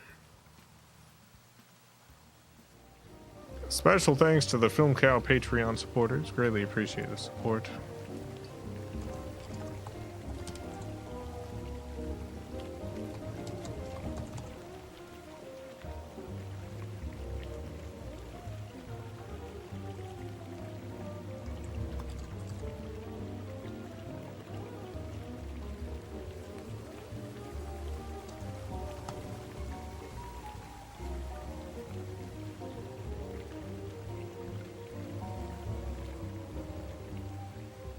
Be back tomorrow. Not sure what I'm playing though.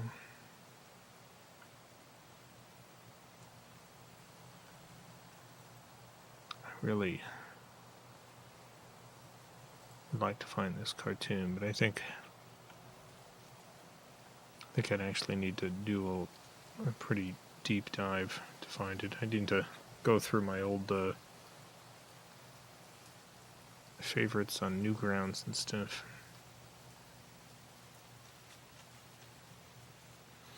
Held a beautiful toad in the moor this evening. Nice. Wonderful.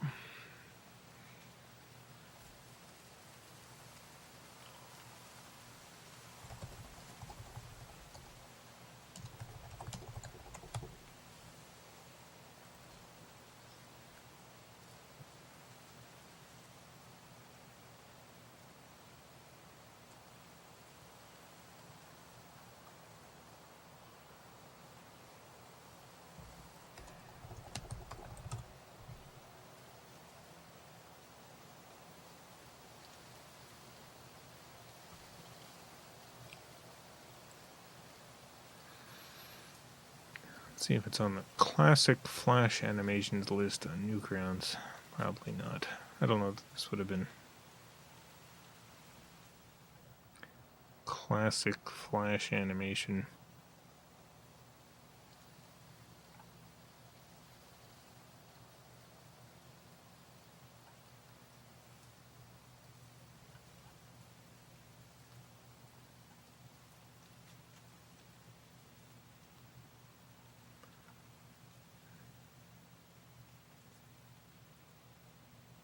Classic Flash animation. South Park versus Duke Nukem. Classic. It's got 500,000 views. Rated M.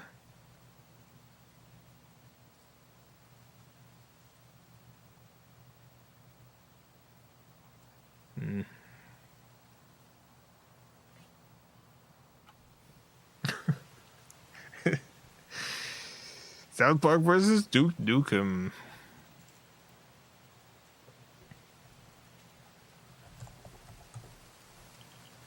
If I just search Yanni.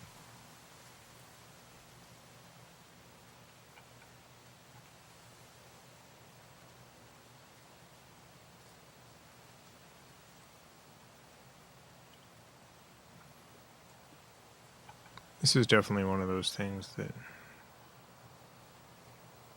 I'm never actually going to find because I don't remember enough about it to do a proper search.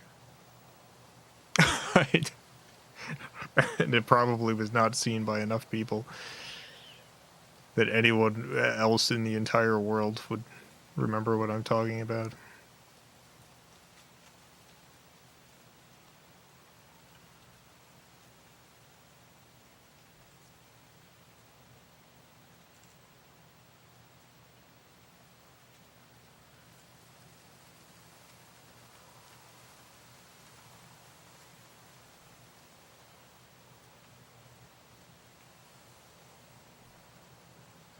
Oh, well.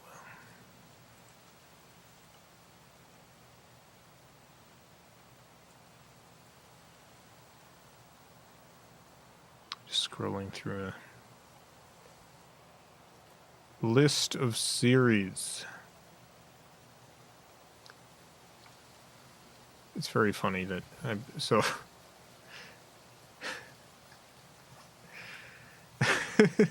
sorry,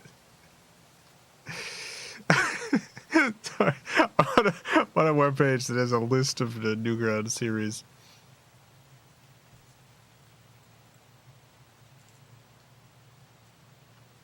And the ads are all like, enlarged prostate has nothing to do with age. Just stop doing this one thing. Switching from injectable to oral GLP tips. This simple trick will end knee pain and arthritis quickly. Hey, we noticed you're looking up Newgrounds series.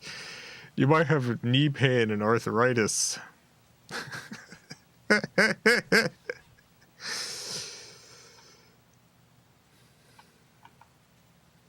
See if I see the Yanni head in any of this.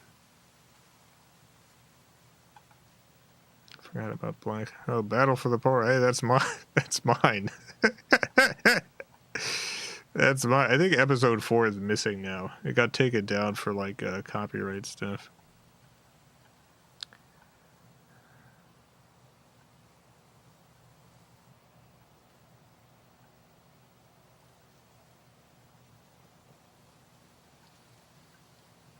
Hey, Catface.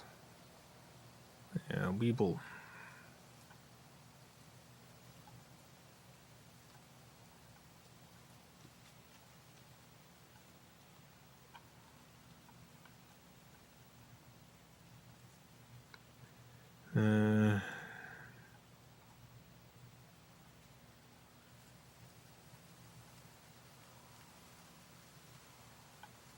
Burnt Face Man is a classic. Yeah, Burnt Face Man.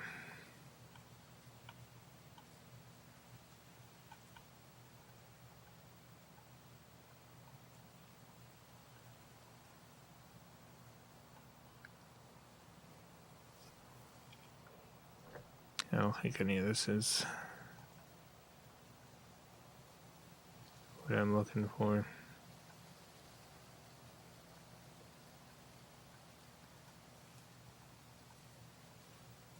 Radically yours, of course. Who could forget Foamy the Squirrel?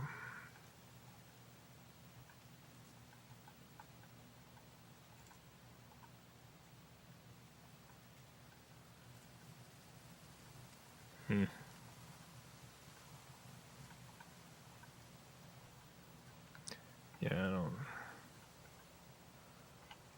I don't know that we're gonna find it this way. God, this is a really hard site to navigate.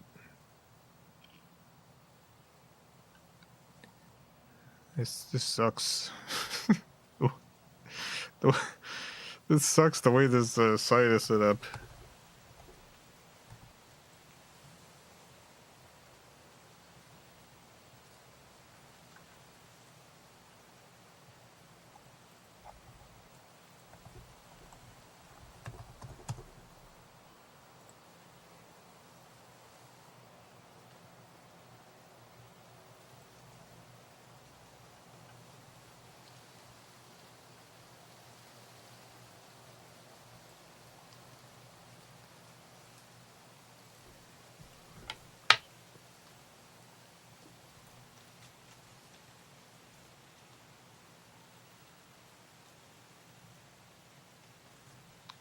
Oh no, I did find it. No, it's not very good. Yeah, no, it was Bebo. And it wasn't, I was misremembering. It wasn't, I don't know whose head it is. It's just some guy's head. I don't know why I thought it was Yanni. It doesn't look anything like Yanni.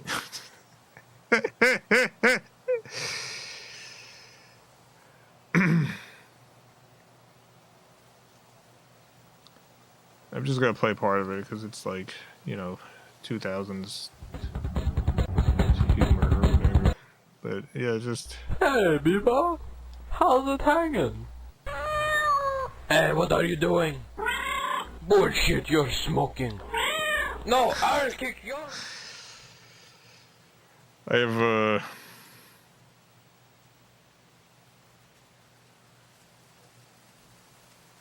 yeah, it's not Yanni.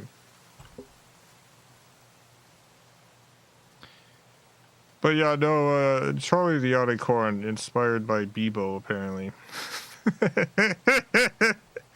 I just thought it was funny having, like, the guy's head. And I couldn't remember what the cartoon was, and I was trying to think back, and I was like, oh, they put Yanni's head on someone.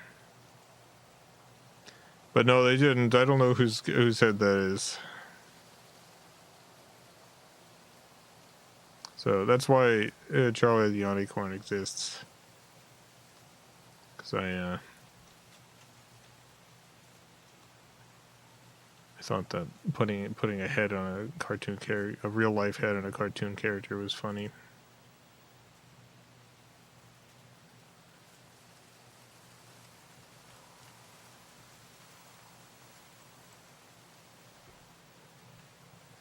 All right.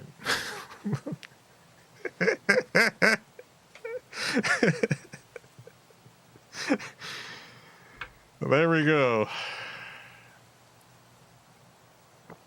Can't believe I actually tracked that down. No wonder it wasn't coming up when I searched Yanni. It wasn't Yanni.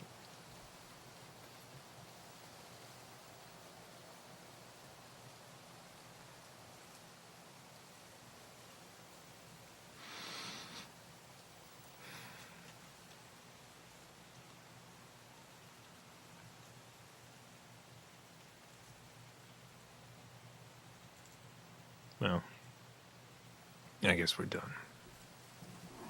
I'm gonna go eat something.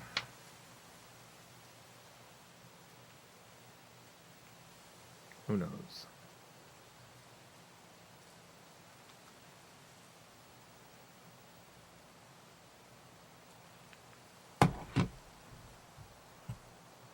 What's Yanni up to? So vegan filet mignon. I'm gonna go make myself another vegan filet mignon.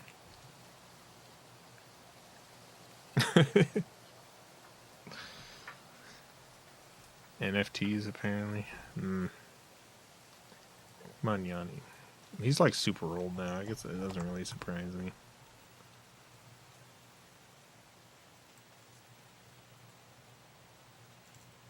$71. All right.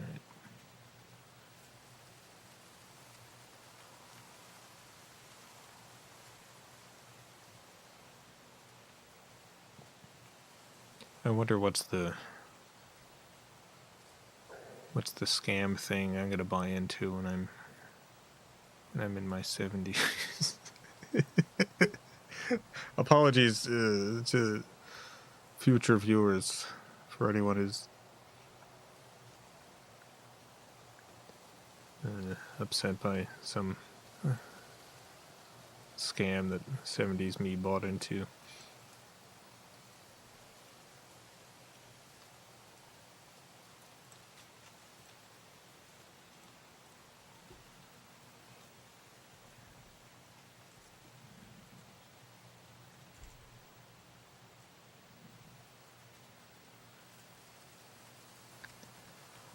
He dies and is cremated. Flamin' Yanni. Ba-da-ba-da-boo. Ba-ba-ba.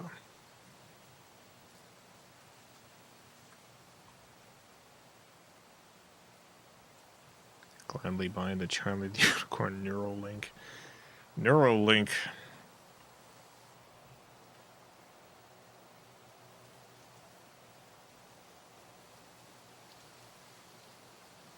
Fall for some immortality scam.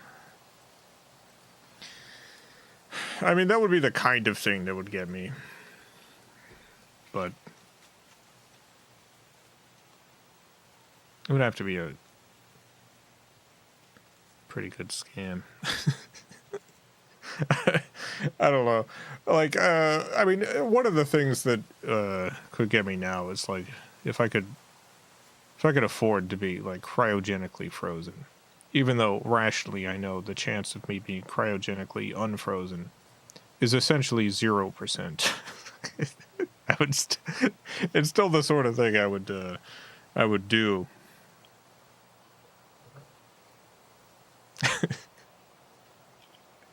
Yeah, freeze me up. The idea with cryogenic freezing is very funny. It's like, we currently do not know how to possibly cause you to be alive again. And the freezing process does like what we consider at the moment to be irreparable damage. It's like this definitely destroys your body and brain. But maybe in the future we can fix that. we don't know how, but maybe in the future. So you just need to hope that whatever company is frozen you keeps your body around for that long. How long it is going to be? I don't know.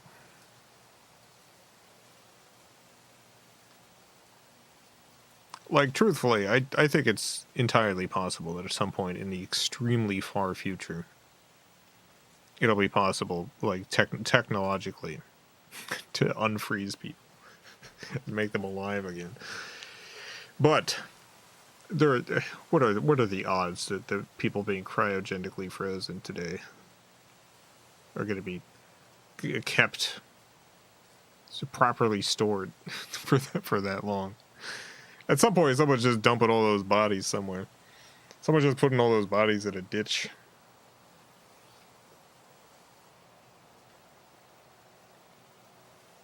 Whatever happened to cloning stuff? Most of what happened is it's just illegal to clone humans and what have you.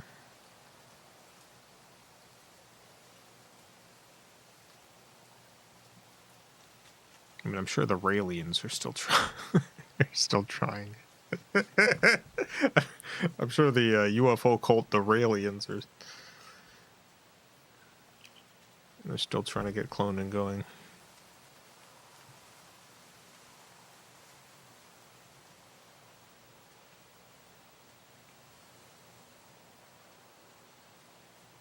Heard most of a great story on NPR about cryogenically frozen people.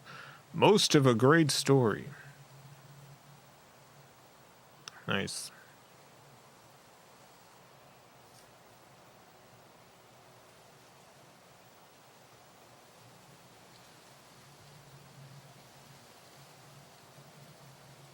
Need to push the tech bros to cryogenically freeze themselves. That maybe things will improve at least a bit. No, I don't think things would. Oh, no. I mean, things would improve if they froze themselves right now. Yes. if they currently froze themselves, yeah. I don't think the technology would improve.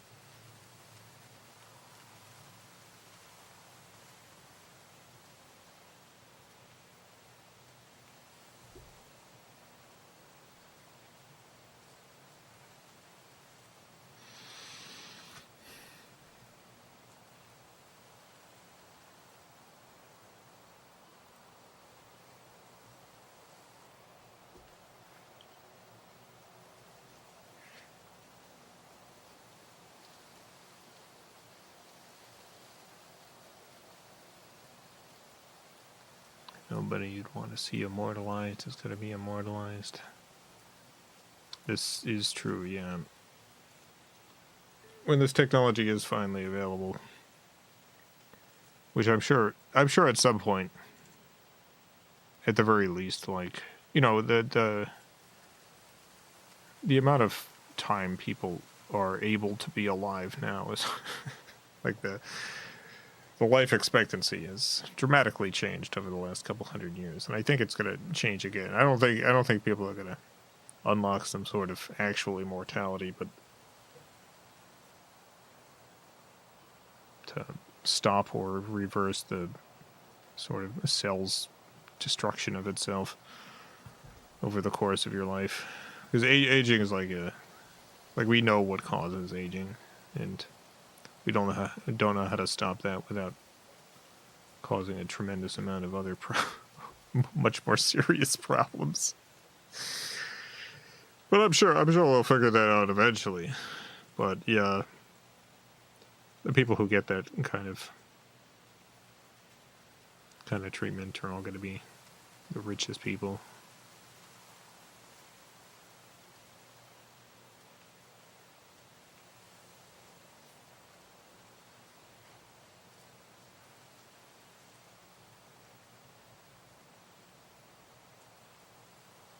Don't need to live forever. Get to see the Amazing Digital Circus finale today. Oh yeah. Yeah, the finale to the Amazing Digital Circus is out, if anyone's been watching that. I watched that finale last night.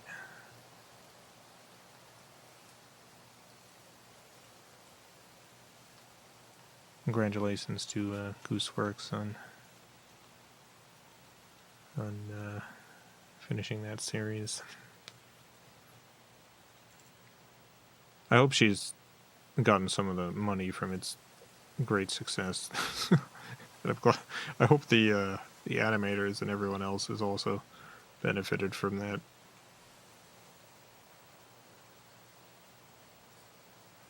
I enjoyed it.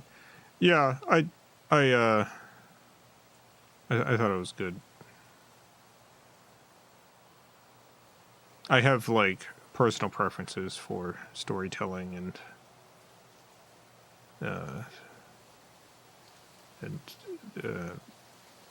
film as an art form and all this other stuff that it didn't quite hit for me like it's hitting for other people, but I really like all the Jack stuff, and I thought that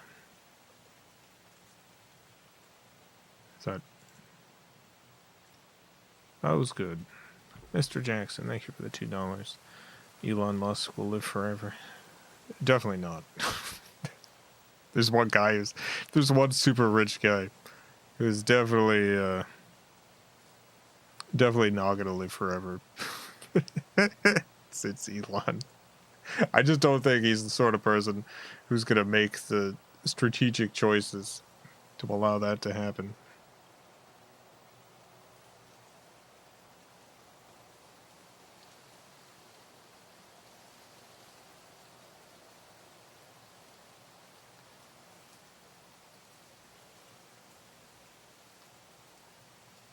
Didn't expect the tone of the finale. Maybe it's what everyone needed to hear. Most of what I didn't like about the finale, so there's like a particular, I'm not going to spoil anything, because it's still fairly new. So nothing will be spoiled here.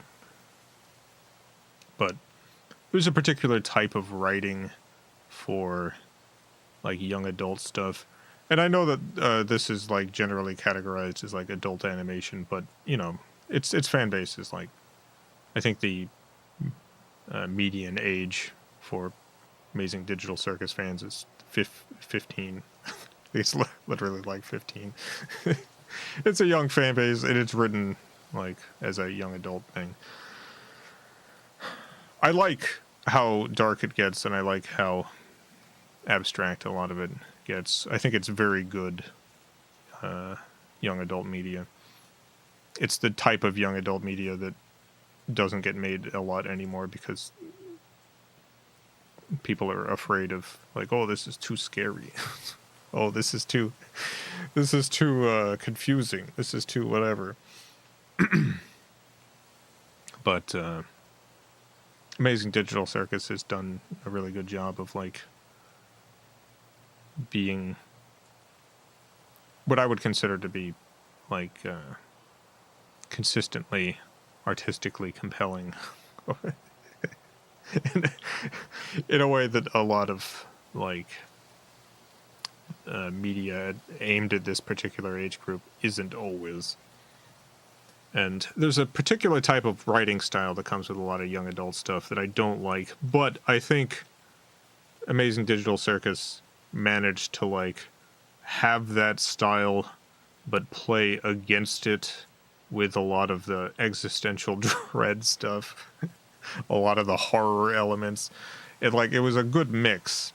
And for me, the finale was a little bit too much that style without the balancing act that made me enjoy the previous episodes. But I did like all the Jack stuff, and I thought it was a well put together finale. I didn't love it the way a lot of people loved it, but I'm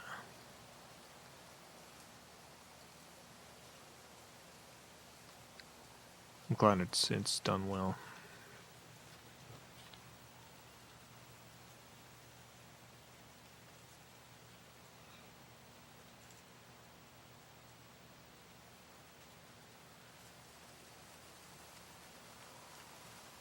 Yeah. I guess that's it.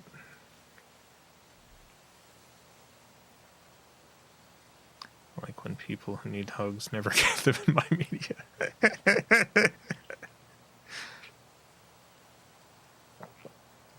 Were you expecting it to be filled with more dread? No, it's not that. There's I don't know.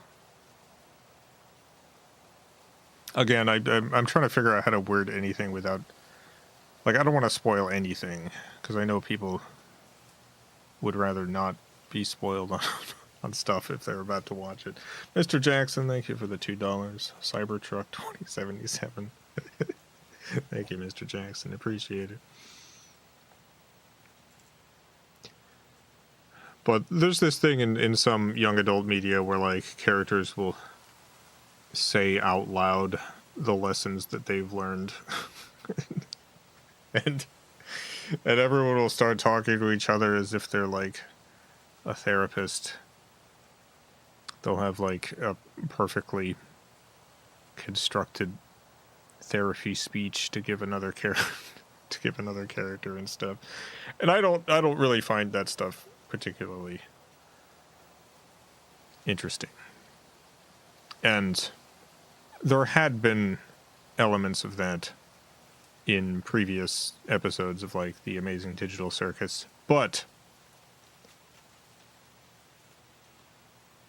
it didn't really bother me in the way it usually did, because the way it was presented felt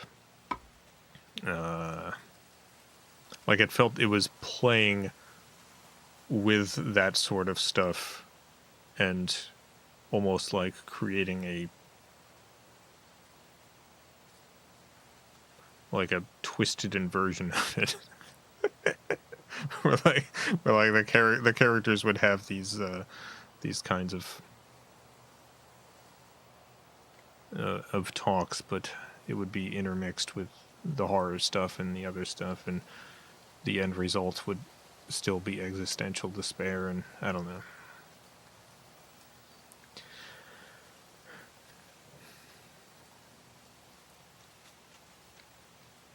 There's also a number of things in the finale where I felt I could feel the creators.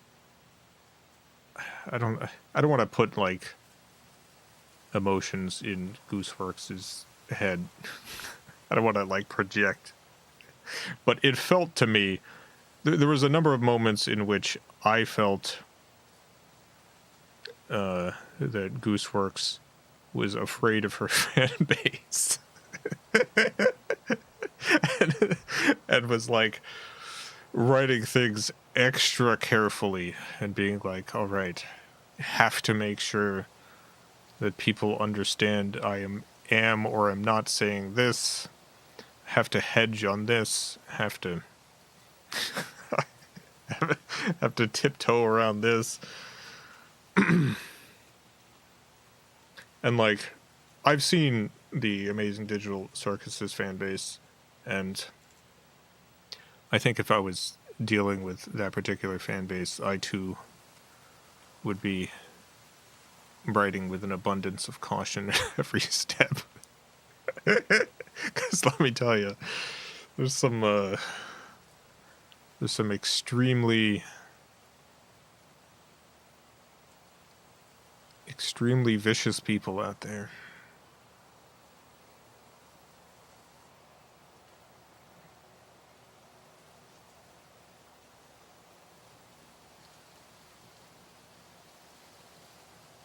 fan base has made me not want to watch the show. Yeah, Gooseworks has gotten a huge amount of harassment over various decisions. Like, there's people who will ship particular characters, and then when that particular ship doesn't turn out to be canon, it's like it's a moral failure by Gooseworks, that sort of stuff. Just weird responses.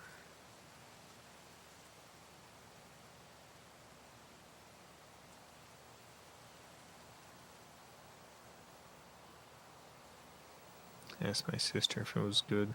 She said fans of it were usually also fans of Aspen Hotel. So I avoided it. Yeah, I think there's probably overlap between those two fan bases. I do think that I do genuinely think that there's like interesting stuff in Amazing Digital Circus, and I'm glad I watched it. And it's, you know, the fact that it's a YouTube series as well.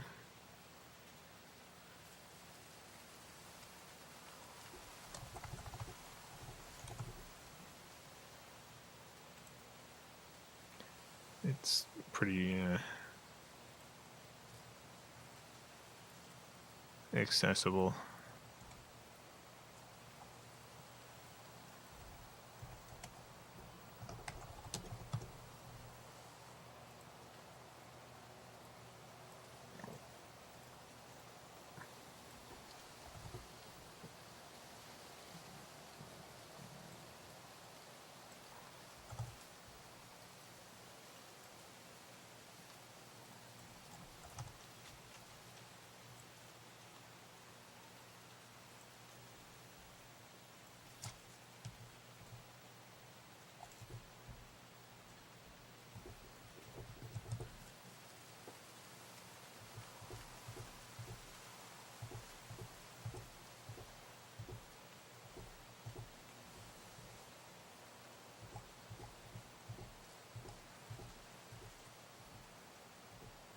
Alright, before I go, I'm gonna play a clip from an episode that I like.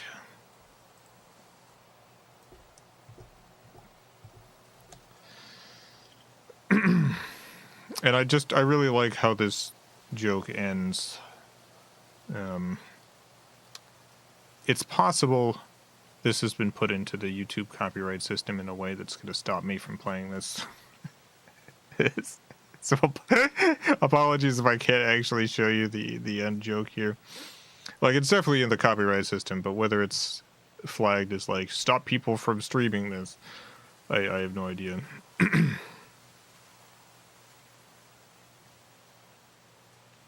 But there was an episode where they're in this like haunted house, and warning, this is a little spooky. Eller of some kind.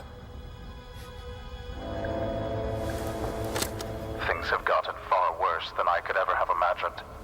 My paranoia had driven me to the point where I was no longer the protector my wife and theoretical children needed. Jumping at every shadow, every noise, I ended up shooting the love of my life, mistaking her for the creature. It's ironic, isn't it? In my attempts to protect her, I ended up becoming the monster myself. Now I wait down in my cellar, no longer having anything to protect but my own soul. If nothing else, I will slay the beast that took everything from me. How's about we take his gun? Yeah, sounds good to me.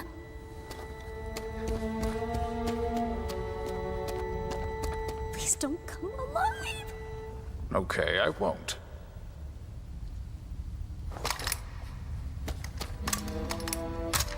Looks like we've got 2 shots. Let's make them count. Yeah. Stay behind me.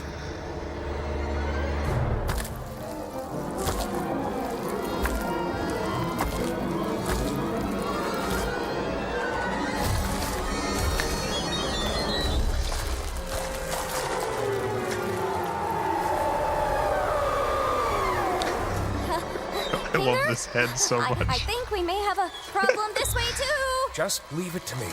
I can handle this.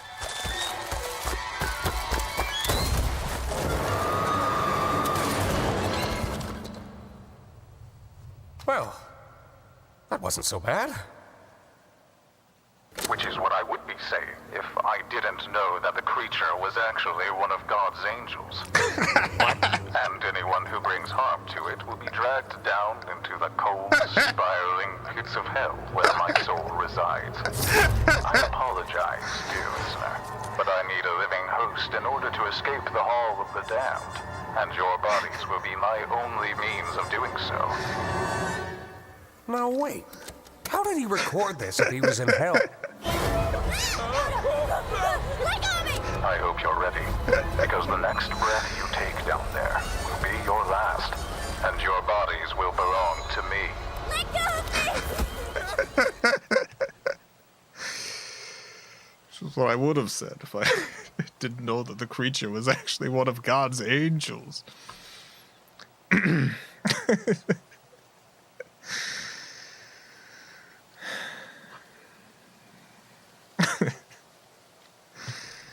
Anyway.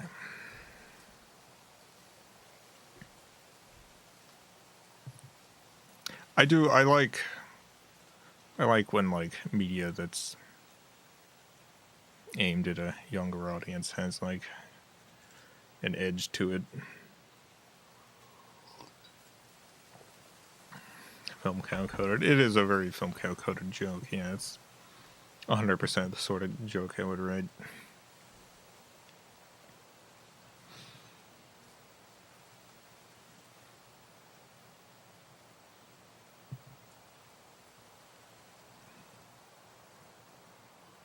But yeah, I like the show.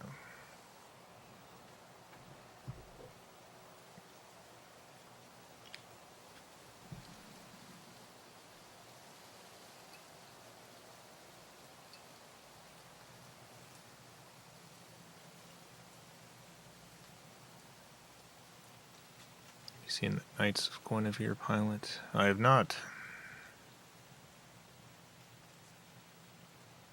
But I'll probably check it out.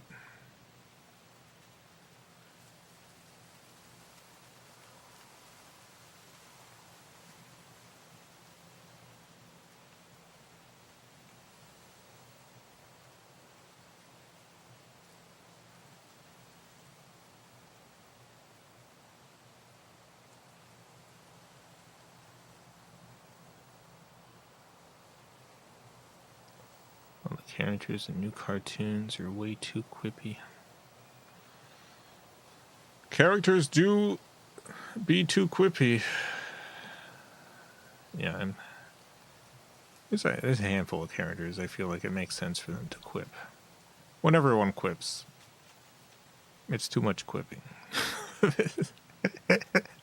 it's too much quipping.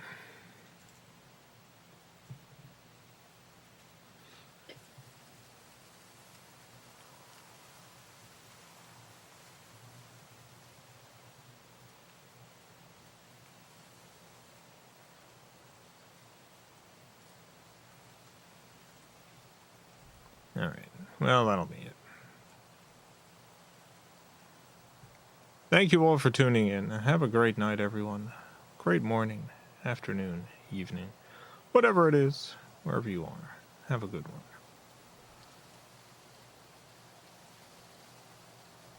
Something about the way dialogue is written in Amazing Digital Circus that bothers me, but I can't articulate why. Again, like I do think it is just a young adult style of like dialogue delivery that's started emerging in like the late 90s and kind of became solidified as the way things are written in the late 2000s. And I do think that Amazing Digital Circus does more interesting stuff with that kind of dialogue, but it's still there. All right. Have a great night, everyone. Farewell. I love you all.